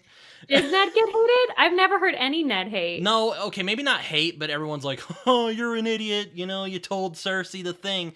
But, it's like you just took an old dog and you put him in a new environment. Like, what do you think's going to happen? He didn't know what he was doing, to be fair to him. In general, people with books think that they would make better decisions than they do in daily life. Because people always, when you read a book, you are omniscient. So you have more information than your characters do. I'm sure many people would have made the mistake Ned made. My point is, Ned, he wins. Technically, at least in the legacy bout, because the whole story is about legacy. Ned dies, first book. But there's still people who are willing to go to bat for him. The Starks are still well loved in the North. There's still, there are people who will risk dying or worse to help people who, help people who knew the Stark, help Ned's children. Look at Tywin. A lot of people are like, oh, well, Tywin's this, like, he's ruthless guy. No one liked him, and he went out of his way to piss as many people off as possible, and he paid the price for it. So I think what the point that George is making, to keep a long story short, is that it's very important to be virtuous in a world that is as morally bankrupt as Game of Thrones. Your actions have consequences, I guess is what I'm saying. Again, I find A Song of Ice and Fire much less grimdark than Abercrombie's outlook, actually. Oh, yeah, I would definitely say that. George, I would definitely say Game of Thrones is much more of a moral story than First Law. Because First Law is very British. First Law is, you haven't read the whole series, but once you get to the end of the series, it is a very grim outlook overall. I would say a Game of Thrones, a lot of really dark, depressing things happen, but like you said, there's actually quite a focus on morality in A Song of Ice and Fire. But I think the thing that people kind of get confused is because George isn't afraid to show that the world is not a fair place. Mm-hmm. And I think when, because, people are weird. And, not every reader likes to, think that hard about, sometimes they don't think as critically about a text than they probably should. Right. So, there's a lot of people who are like, oh, Ned's an idiot, It's like, but he's still, technically, if you think about it, he won. Like, he will be long remembered because he was a decent person. He was a good person. Tywin is just, he was destroyed because, he never cared about anybody except himself. And, well, look how well that went for him. Right. But, my ranting about Game of Thrones aside, I might make a video about this subject at some point. Be a good one. Because, do a Ned defense video. do a Ned defense of it. It's the same. But yeah, I think it's the same thing with Sans. Everyone's like, God, why is she stupid? She's a Okay, kid. first of all, I have not heard any She's Ned a hate. I've heard a kid. lot of Sansa hate. So I She's a feel like kid. Sansa needed more defense than Ned. People think Ned made a mistake, but they generally don't hate him for it, I would say. I guess hate is a bit of a strong word, but my thing is that okay, maybe hate is the wrong word, but a lot of people make fun of Ned because of the mistakes he made, and I don't think that's necessarily fair. Yeah, I'm with you, man. I'm House Stark. I'm Team Stark all the way. I'm Stark through and through. I'm gonna eventually get a sweatshirt that's just like House Stark. Yeah, it'll just get like a wolf, and it'll just say "Winter is coming" on Yeah, it. I have one. I have my Ion one that's like House Stark with a giant dire wolf, but it's just expensive, so I have to work up to buying it for myself. I don't know. It just kind of frustrates me a little bit because I'm like, you know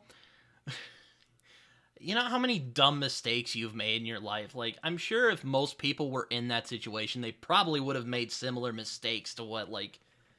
And, it's like you said in your video, we have a better perspective of the other... Like, we know Cersei isn't trustworthy, but we sometimes forget that Sansa is not thinking that way. She's like, oh, this lady... and she's also... She's a kid, like 11. too. She's also like a kid. 11, so... Someone wrote a comment on that video and was like, this video could have just stopped when you said she's 11. And I was like, I agree with you, but somehow people miss that fact. Like, yes, she's 11. You could have just made like a little short on YouTube and just been like, yeah. She's 11. She's 11. That's it. The end. I'm sure Arya would have made some dumb decisions too if she were in that situation. First of all, Arya makes a lot of dumb decisions in the novels. People just choose to ignore them because they're dumb decisions that feel good. And so people ignore them, but they are still dumb. So yeah, like smacking Joffrey, even though right. I don't feel bad. Let him be eaten by the dire wolf. Yeah, but it was a very incorrect choice, and a lot of people paid for it, and people don't seem to recognize that was Arya's fault. Yeah, no, she kind of screwed over. I mean, everyone's like, oh, Sansa, she just kind of screwed over her sister. I'm like, Arya kind of like she was, like it was. I mean, bad. I said this it was in Joffrey's the video. Fault, really. I mean, I said this in the video, but Micah was already dead before Sansa said anything. Arya killed Micah. It wasn't her fault, and I don't blame her, and it's not like that, but her decisions led to Micah's death, not Sansa's. And like, yeah, we're not going to blame Arya because it's Joffrey's fault, but people like to blame Sansa for it when like the Hound was already out there. He already had killed Micah before Sansa even opened her mouth in that hearing. So really, it just what do you think of the not Hound? Because he's another one of my favorite characters. What do you think of the Hound? I mean, the Hound is one of the most interesting characters. But he I mean, he's an interesting character. I was about to say he's not a nice man. No, he's not a good man, but he's nothing if not interesting. Yeah, I mean, I would say he's defined by trauma in a lot of ways. I would say you could say that about multiple Song of Ice and Fire characters. So yeah, like I don't know, I like broken characters for some reason. Like I think a lot of people do. Like one of my favorite Star Wars characters is Darth Vader. So I don't know what that says about me.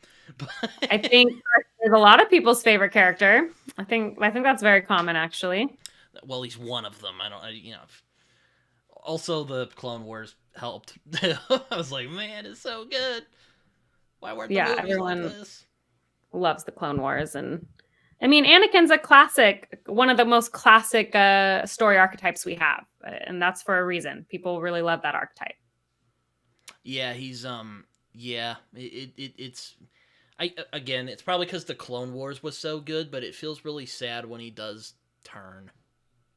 Like, man, I mean, it's sad even without the Clone Wars. I think it's I mean, like it's a common archetype for a reason. I think it hits a lot of people. Yeah, I mean, he's just I like characters who are messes, I guess. I don't know, really. Like, Who's the character I talk about the most in Harry Potter? Snape, and he's just he's Snape. You know, I think you would like the Stormlight Archive.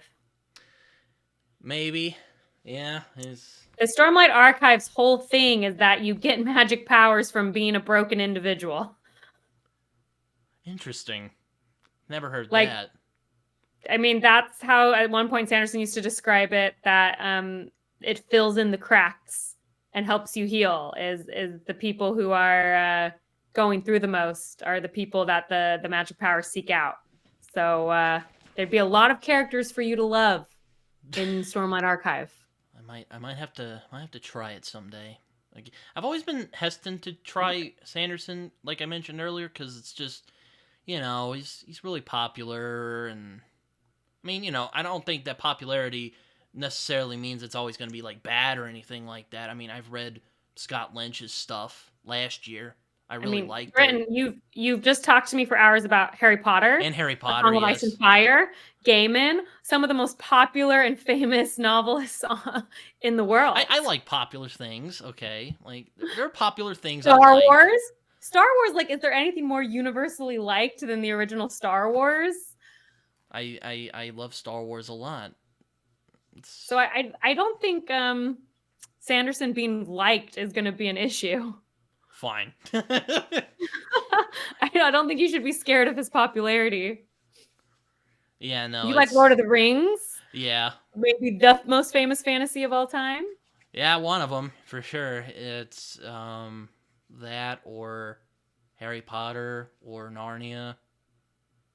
Other things I can't name at the moment because it's been a long day. Yeah, me too. It's there was another thing I wanted to talk with you about. It's something I've wanted to I saw your violence against women video. Mhm. And I've noticed in a lot of fantasy stuff that I've read, I really love the fantasy genre, if you didn't notice already. But I've noticed there's some troubling trends about fantasy that I don't know, make me feel a little icky, we'll say, to keep things short. And when I watched your violence against women video, it a lot of those kind of, I guess, conflicted feelings, were addressed in a way. Because I want to do something similar. And, because I think I'll put it this way. It's not always handled well in fantasy. Correct. And I thought your video was really interesting. And I thought we could talk about that. Because, I actually read a book called Kagan the Damned recently, and there's a lot of sexual violence. I mean, I thought it was fine, or it was fun, but there's a lot of sexual violence in that story, and I was like, oh, because I don't like reading about. That's one limit. I'm like, it won't turn me away from a book, but that's like one thing where I'm like, okay, like, not something I enjoy reading about. And I mean, that's something I really don't like either, which is why I didn't read Game of Thrones for so long, because I had heard that there was a lot of sexual violence in it, which there really isn't in the books. I think it's much more of a show thing, but yeah, it's an issue. I think the issue, it's people can confuse it. It's not that plot point can't be appropriate or that it can't be used. It's just understanding why it's used and a lot of the it purpose is not of it. Great. Yeah, a lot of authors just throw it in as a world building element. They throw it in as I just want you to know that this world is dark, and it's a very lazy thing to do. And I'm tired of that trope. And it's just overused. I think sometimes you can tell when something's used as a legitimate plot point versus as a shock factor. And I just never like when someone just wants to be shocking. Yeah. I like in that video how you just like smacked historical documents. You see, they weren't always beating women in medieval times, and I'm like, all right, I wasn't expecting it to go there, but okay. Well, I mean, that's the argument. Is everyone, every time I've ever tried to address, like, hey, I didn't think this was cool, all I get yelled at about is, well, that it's historical, but people don't actually know history, or what it was really like. And yes, there was a lot of that I think a historically. lot of people just get mixed up because, we don't have women haven't been treated very well in history. Not always. And doesn't mean it's okay though. And I Well, don't think I think people what are. gets confusing is I think a lot of people get their historical information from works of fiction. Yeah. Um, and so if your historical base is continually works of fiction, and not like actual history, it's going to give you a warped sense of what actual history was. And it's not that those things weren't happening historically. It's just people pretend like everyone thought it was okay back then. And it's like people still thought it was a bad thing. Yeah. Just because it happened more frequently doesn't mean people were like, no, this is morally okay. It's kind of And I like think it's the same thing kind of with like racism. It's like, yeah, racism was more of like common back in the day, but there were still people who thought it was wrong. I mean, there was a whole abolitionist movement in America that were like, hey, this is really bad. We should stop this. yeah, I just think it's more about like just the question of why you're doing it. I'm not asking for it to never be a plot point. I'm asking for you to think about it before you make it a plot point. Yeah. And just a lack of thought. And it's unfortunately, to your previous point about A Song of Ice and Fire and its real themes, like I'm sure a lot of those themes were lost in the show. And I know the show is widely regarded as very good, so I'm not blaming the show or I saying the show think was they bad, mostly did it well, again, but up until around those the end. nuances often get lost on screen. Yeah, I agree. And we were also talking about that with Harry Potter so, as Mhm. well. Because, Yeah, it's just a different medium. It can be more difficult. and, I mean, you don't want to just be stacking information like, oh, here's this thing that happened 100 years ago. You're like, what? That wouldn't work Mhm. as well on TV. Um, Mhm. I've always wanted to do like a conversation of some sort about, I guess, why violence against women and sexual violence against women is so prevalent in fantasy. But yeah, I mean, I don't know how I would I've thought about like getting like someone and talking about it, but I'm like, I just sit there thinking about it and I'm like, oh god, I just have to I can just think of it now and be like, well, we're gonna talk about this really uncomfortable thing that'll probably piss a lot of people off. Welcome to my life. That's all I do on my channel. Which is I why mean, I I think like it'd be that you cool made if the you did though. violence. This is why I I think if appreciated that you made it, because I'm like, I think they if won't I just think it say I'm would a be white great dude and if I don't know what I'm talking about. no, I actually think it would be great. I've had a couple male booktubers reach out and be like, "Oh, I kind of always want to talk about it, but felt like I couldn't." And I'm like, "You're the one who needs to talk about it." Because I just get yelled at a lot because like, "Oh, you're just a dumb, stupid feminist or whatever." So it would be great to have Some people just male hate. male allies saying the same thing. I know it's uncomfortable and I know I totally get it. Like I get why it's even more uncomfortable, but it would be great. I would personally love to see it. Though, I mean, to be fair to Kagan Damned, most of the violence committed against the ladies, they are done by the bad guys. Like, that's very clear. So it's not like, I don't even think that's but the issue. now, I don't necessarily think is it's it a little glorifying it. is it a I little cliche? Yeah, but I was suckered in because I don't like it rape. was it's not even I don't even think these stories glorify it necessarily. I think it's deeper than that. It's just how graphic it is, how we ignore violence against men, because it's so much more common to just show violence against women, even though violence against men was happening in that way historically. And also, if that's the only thing you can think of that would be bad to happen to a female character, maybe you need to think more creatively or make your women, like sexual assault isn't the only bad thing that could happen to a woman. Just like it's not the only bad thing that could happen to a male character. And I think it gets over relied on is all, Yeah, in a way that's unnecessary. yeah. You're really, really speaking to the choir there. And I mean, it's it's just something I've been curious about why it's so prevalent. I mean, aside from the fact that you want to show how evil a people are. I get that, but you know, I mean, it I think there's sells. I think It sells. I think there's other ways you can do that. For And sure. I'm not against depicting that. Me neither. I don't like reading it, but I'm not gonna be like, "Hey, don't do that," because you know, I mean, I mean, there's I don't want to those, tell people how to write. well, also those things are real, and they can and should be represented. I think it's just I understanding think it's just why you're handled doing it. badly. Is my point. Yeah, it's just done badly a lot, for sure. Because Sure. my it's not handled very well. That's all I gotta say. Because you know, it's really frustrating. Not frustrating. I'm just speaking word salad at this point. My point I get you. is I appreciate that you made that video because Thank I you. was just like, yes, oh, someone said it. Oh, I can go cry now. Definitely one of my hardest ones to make, for sure. Did you get? I mean, I know you've mentioned that you got a lot of you get a lot of spicy comments, and I'm like, really? You don't seem like the type who'd get a lot of spicy comments. Oh, I felt like my channel was known for how many hate comments I get. I feel like some creators are like, man, your comment section is like the worst comment section I've ever read. And I'm like, thank you so much. It is. Thank you. Like, it's the worst and the best. Best of times, worst of times. I mean, it's one of those. But going back to what I was saying, it's one of those things that, like, I'm not against depicting it. I just think a lot of the time it's depicted really badly.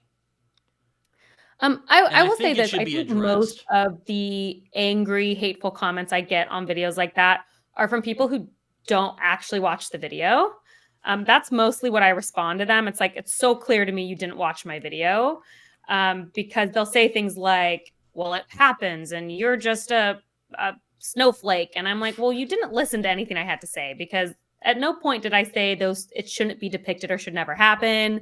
That's not my argument. And so I think people just read the title and immediately get defensive, without really actually engaging in what I'm saying. I remember I read a pretty scathing critique of Game of Thrones at one point, and one of the points that uh, this guy's a friend of mine, even though which is another thing. It's kind of hard to disagree with people anymore without it just turning into flinging stuff at each other. But he mentioned that he's like, more men got hurt in war crimes of that sort than women. Thought it was kind of stupid, but I could see where he was coming from. I'm like, dude, that is not the point at all. But I mean, that was one of my arguments. But it was because it's like, yeah, I find it very interesting that male writers are so ready to write about sexual violence against women and decide that they are not ready to write about the exact same sexual violence that was definitely happening against men. Although, in fairness, I do think George is writing about sexual violence against men, because it is my opinion that Jaime is abused by Cersei. So, but a lot of people hated when I said that. Molest Tyrion or something at some point. I don't remember. It's been a while since I read. I actually do think he does write about it. Although I admit it, I do have a problem with the way George relationship, to be honest with you. George writes women sometimes in a way that I do not like and I'm uncomfortable with, but because his characters are so amazing and his story is so good, I forgive him for it. He makes up for it. Sympathetic female character like Catelyn's. I mean, she's not perfect. Everyone hates Catelyn, but I think she's amazing, so I'm with you. I love her. I think she's sympathetic. I don't know if she I think it's kind of unfair because she doesn't quite have the oomph of a Ned or a Jaime or a Ned, or I just said Ned, or a Tyrion. Are not sympathetic towards Catelyn, let me tell you. That's what I've learned. When I said Catelyn was my favorite, people... She was hating on Jon. I'm like, yeah, because... You want her to be nice to him. I mean, look, I'm not justifying that, but me neither. I hate how Catelyn treats Jon, but I would like to say that it's understandable. People are once again, people are expecting Catelyn to be a better person than I think they would be in the same situation. I am suspicious that many of the people saying that would be as magnanimous as they want her to be. That's all I'm the kid of the lady my husband cheated me on, like, come here for a hug. And like, that's not gonna happen. Like, even if you Yeah, tried to be civil, like, that's probably not gonna happen. Like, especially in the time period. So, oh my god, yeah, especially in that time yeah. period. I mean, and like, I mean, that's another thing that I've learned in my own writing journey of fantasy is that, you know what? It's not history. It's whatever you want it to be. And it Hmm. was so freeing. Yeah. um That's the other thing. It's like, because it it's is, like it's doesn't not, have to be because a historical. lot of people conflate, it's kind of shocking how many people conflate fantasy with historical fiction. Which I Hmm. can see why. I mean, when you're in a history book or even reading like historical fiction, it's almost like you are transported to another world because, I mean, it's our world, but it's a different time. It's Hmm. kind of hard to believe, in our 21st century, where I'm talking to you via a computer screen, that, there were people back then who were running around with swords murdering people. Well, it probably wasn't like that, but, it's kind of hard to believe. it's, Hmm. it's probably hard to believe for some people, even though there's mountains of evidence showing that, yes, that happened sometimes. For sure. Again, I don't mean to sound word salady, No, I get it. but Completely agree. again, it's kind of shocking how many people conflate like the two. Hmm. Even I used to do that back in the day. I was like, oh yeah, I was a kid, so cut me some slack here. I think adults do it too. I think it happens a lot. But I've realized, even though, like, you know, surprisingly enough for Game of Thrones, it's very historically authentic for how mostly it was. Again, there are some stuff that's exaggerated for, dramatic purposes, which, that happens. But, yeah, I think people get conflated. That, yes, it is a fictional story. Sometimes you get lost in the themes and storytelling and stuff, you realize, like, oh, this guy just made it up.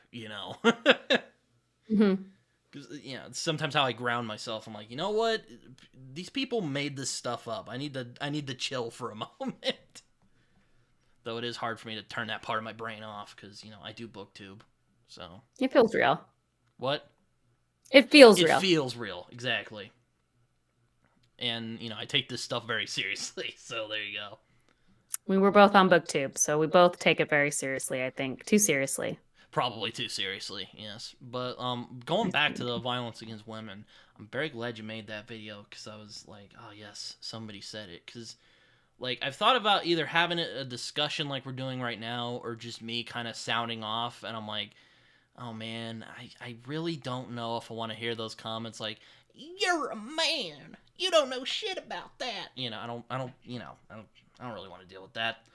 To be honest with you, I mean, I'm probably gonna get them anyone who talks about anyway. it is going to deal with it from some side. Like I said, I got yelled at a lot for that video. And that's totally cool if that is not the experience you want to have on YouTube. Um, I just I can't avoid those topics. Those are the things that rattle around my head too much. Well, it does for me as well. It's just, again, there's some things that hold me back. Some of it is self-inflicted. I'm like, I don't know if I can really comment on these things, but a lot of it is, or there's other of it that's like, well, there's people who are really cynical and just want to tear people down and don't want to talk about it and just be like, you don't know what the hell you're talking about. Which I think is another problem that Yeah, I mean kind of it's vulnerable. It's what vulnerable to put yourself on YouTube for sure. I mean, an issue I think that comes with grimdark is cynicism. Hmm. Now, it can be done well. I mean, grimdark's interesting because I generally don't vibe with that. I don't always vibe with that. Worldview because I'm like, well, if we all kind of suck, then like, what's the point of getting up out of bed in the morning? You know. Um, Now, with like something like the first law, at least Joe Abercrombie has like the humor and, that they are really trying to do better. They may not succeed at it, but they try. Like Decrying the count. He's so funny. It helps ease the cynical blow. Again, like I said, it's very, very British. So, and I know a lot of people think of British and think of like Doctor Who or, you know, wacky fun stuff, but like British people can be really bitter about things. Like read the First Law. Like it is a very British book. Or it's very British series anyway. Okay, but you got like Lord of the Rings is also British. Yeah, that's it's funny about Lord of the Rings. That's another series I think that a lot of the nuances have been lost in time because people are like, "Oh yeah, the Shire," and they're going to the ring. Like, there's a lot of dark shit in Lord of the Rings that people forget about. It's very influenced by war and experiences in war. So Like, yes, there's some it's pretty very unflinching accounts of trauma in that series that a lot of people. very I think that's another movie issue because like I think the movies are fantastic. I I love the enjoyed the Lord of the Rings. movies a lot. I Um, love them, but not having the scouring of the Shire changes profoundly Return of the King. Um, it is for the thematically in that book, it's very important. So yeah, some of the themes are lost in the movies, despite how much I love them. I mean, Um, also Tolkien was a shell-shocked veteran, so he knows very well what that was like. it was, I mean, it's a lot of his World War II experience, very directly. Yeah, and again, it's like a lot of people think of it as like, well, I mean, it is. I mean, it is sort of the cornerstone of which all of us, all fantasy dumb, whatever you want to call it, is built on is Lord of the Rings. But I think a lot of people, I don't want to say romanticize it, but they tend to. I think the artistry of it has been lost a little bit. Some of it anyway. Because again, there's a lot of really dark stuff in Lord of the Rings that's touched upon that a lot of Absolutely. people don't bring up because, whatever reason. I don't know. Well, it's kind of like they have this impression of Lord of the Rings, and then I'm like, well, there's more to it than that, which is why Epic Pooh there's an essay called Epic Pooh, which is basically saying that, I'm going to keep a long story short. Basically, he's saying that Michael Moorcock says that Lord of the Rings is basically romanticized bullshit, pretty much. Hmm. And this is very, very simplified, so I bet people are going to be like, he doesn't just say that. That's basically the gist of what he's saying. And my response would be, well, you must not have read it hard enough. I mean, I think Epic Pooh is a really interesting essay, but I do think Moorcock misses the point there, and I think a lot of people have that impression because they think of the movies, they think of the Shire, and all that stuff. I think there's darkness in Lord of the Rings that gets missed because we have that impression. It's the same thing. I agree. I think that happens with a lot of things. I've noticed it with Harry Potter. I've noticed it with Game of Thrones, even First Law. I've seen. I think also there's this view that taking a hopeful stance on something is somehow less worthy than a cynical stance, or it I makes it agree. less dark. And I think a lot of these optimistic books actually do grapple with some very dark things. Just because they choose to end optimistically or hopefully doesn't dismiss the dark things within them. I mean, God, I think it's in The Hobbit. What is it Thorin says? Like, I can't think of it at the moment, but it's something, it would be a better world. We would be in a merrier world or something like that. I can't remember. But, I've realized over my time of soul searching and that optimism is no more an illusion than cynicism. Mm. And a lot of people misunderstand things, and it makes me really sad because I'm like, man, are all the grumpy old men right? Are we just becoming dumber as time's moving along?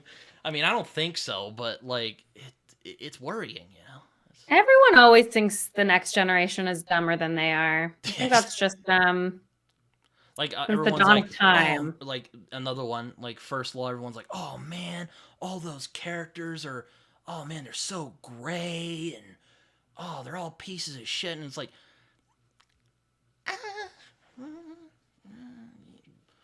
kind of. Again, I don't think they're seeing the nuances of what Joe's saying. Ooh. Yeah. Yeah, there's a lot of nuance there for That's sure. another video. That's another thing I want to rant about at some point. Oh man, I'm on fire tonight. Yeah, you got to write them all down so you don't forget them. That's what I do. I have a phone list of just like random ideas I have at random points of the day of like What do you future think? videos. You've read First Law, and we've only known each other for a little bit here. But you seem like a relatively grounded, happy person.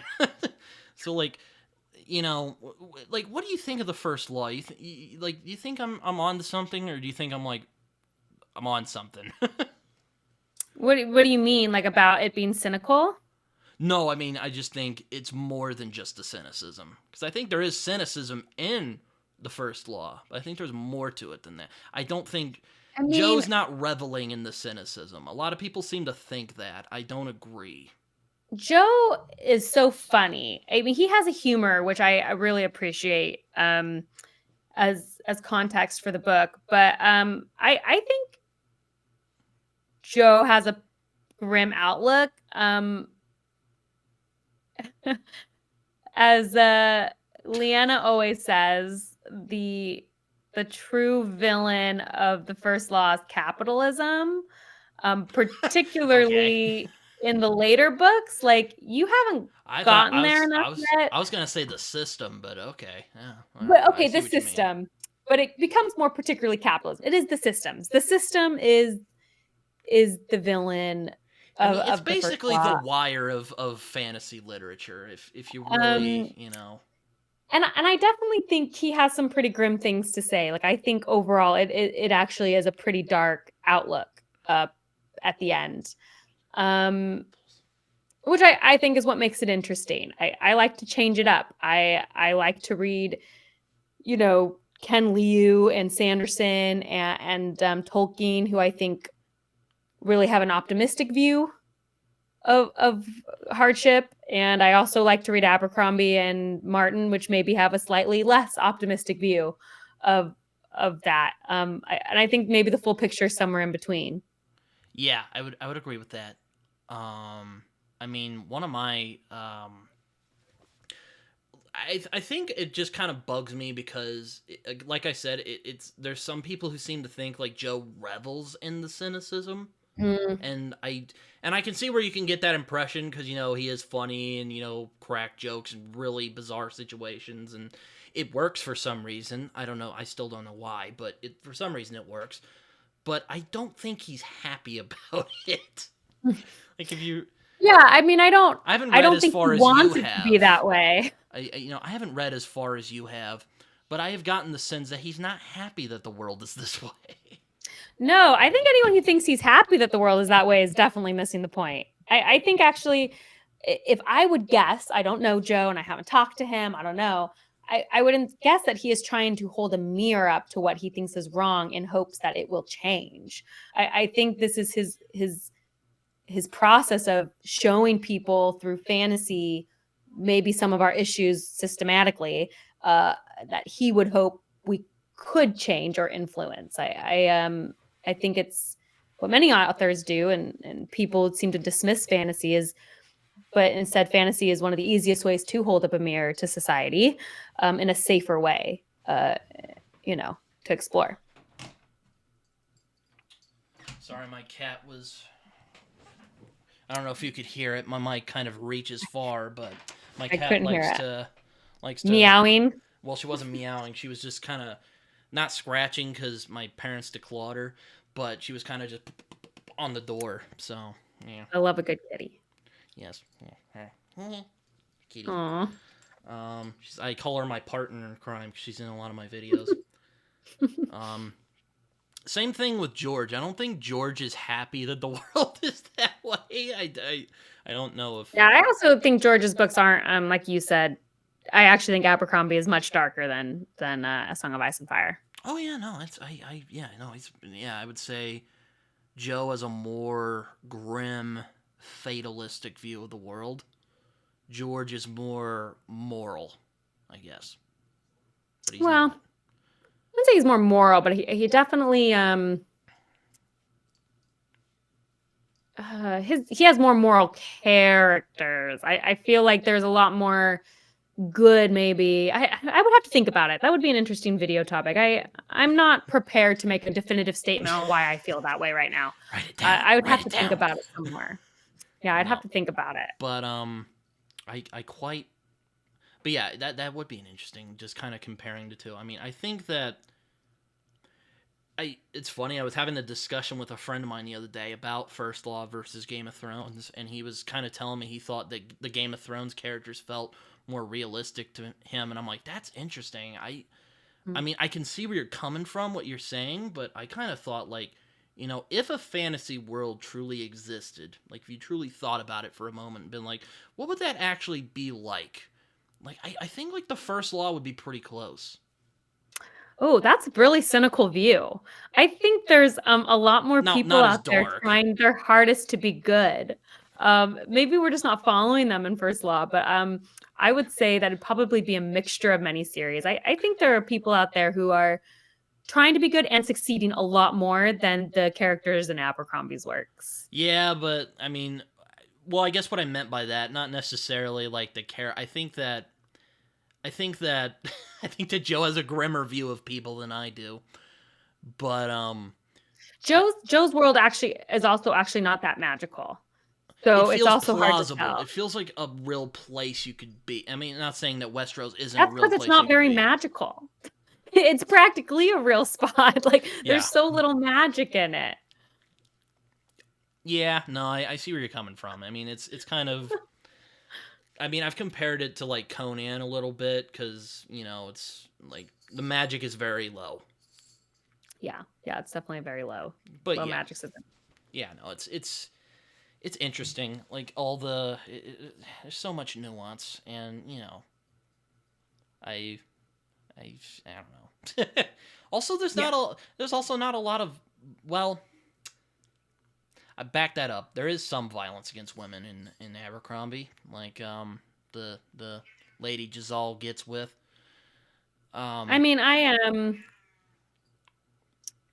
actually use Abercrombie as I think the best example of how to do that in fantasy. I think of anyone I've read, he does it the best.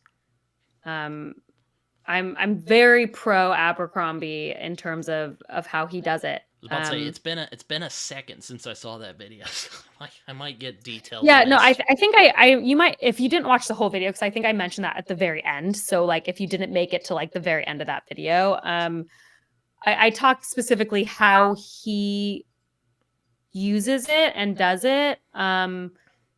Is one of the, I think is a prime example of a good way to make it a part of your stories.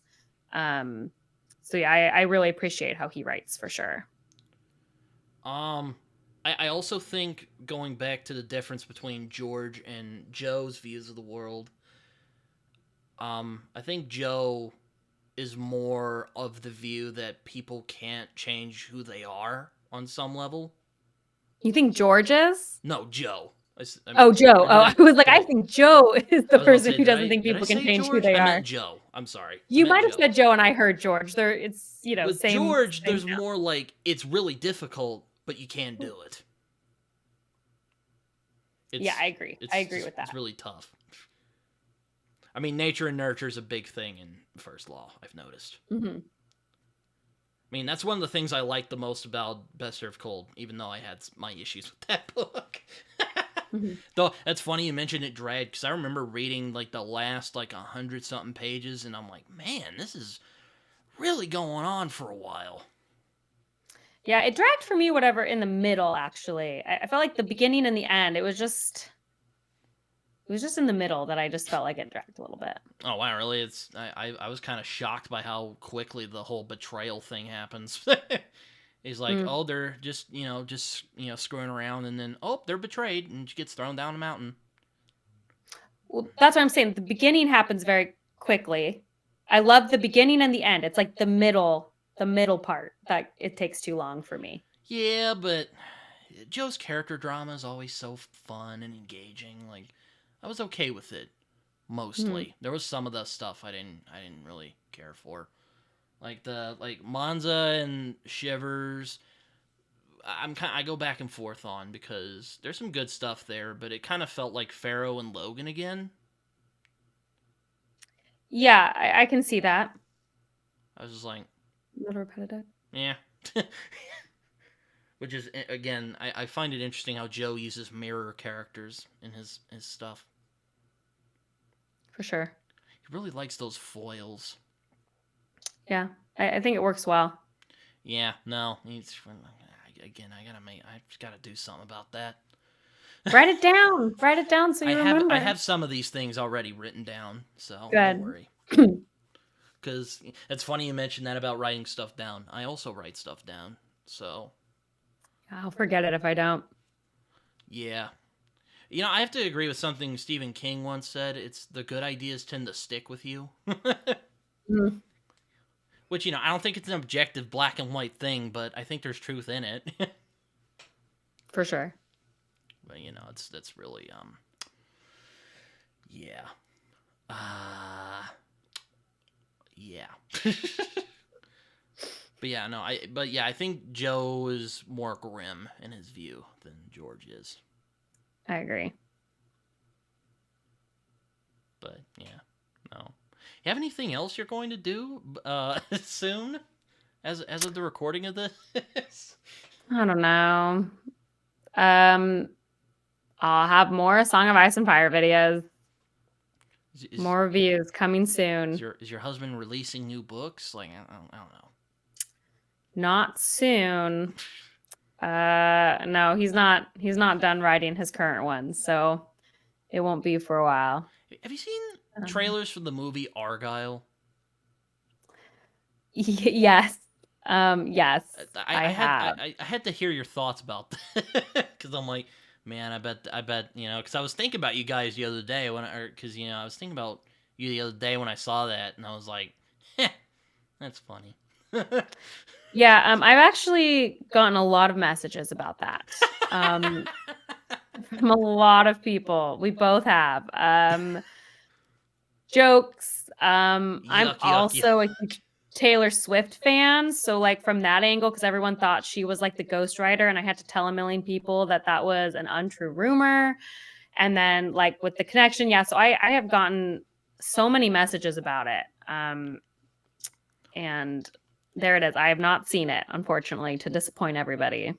Oh, I don't even think it's out yet, but I think it is. I think it is out. I don't know. Yeah. Like, I don't know. I've been so bad. I think it just came out like a couple days ago, I think.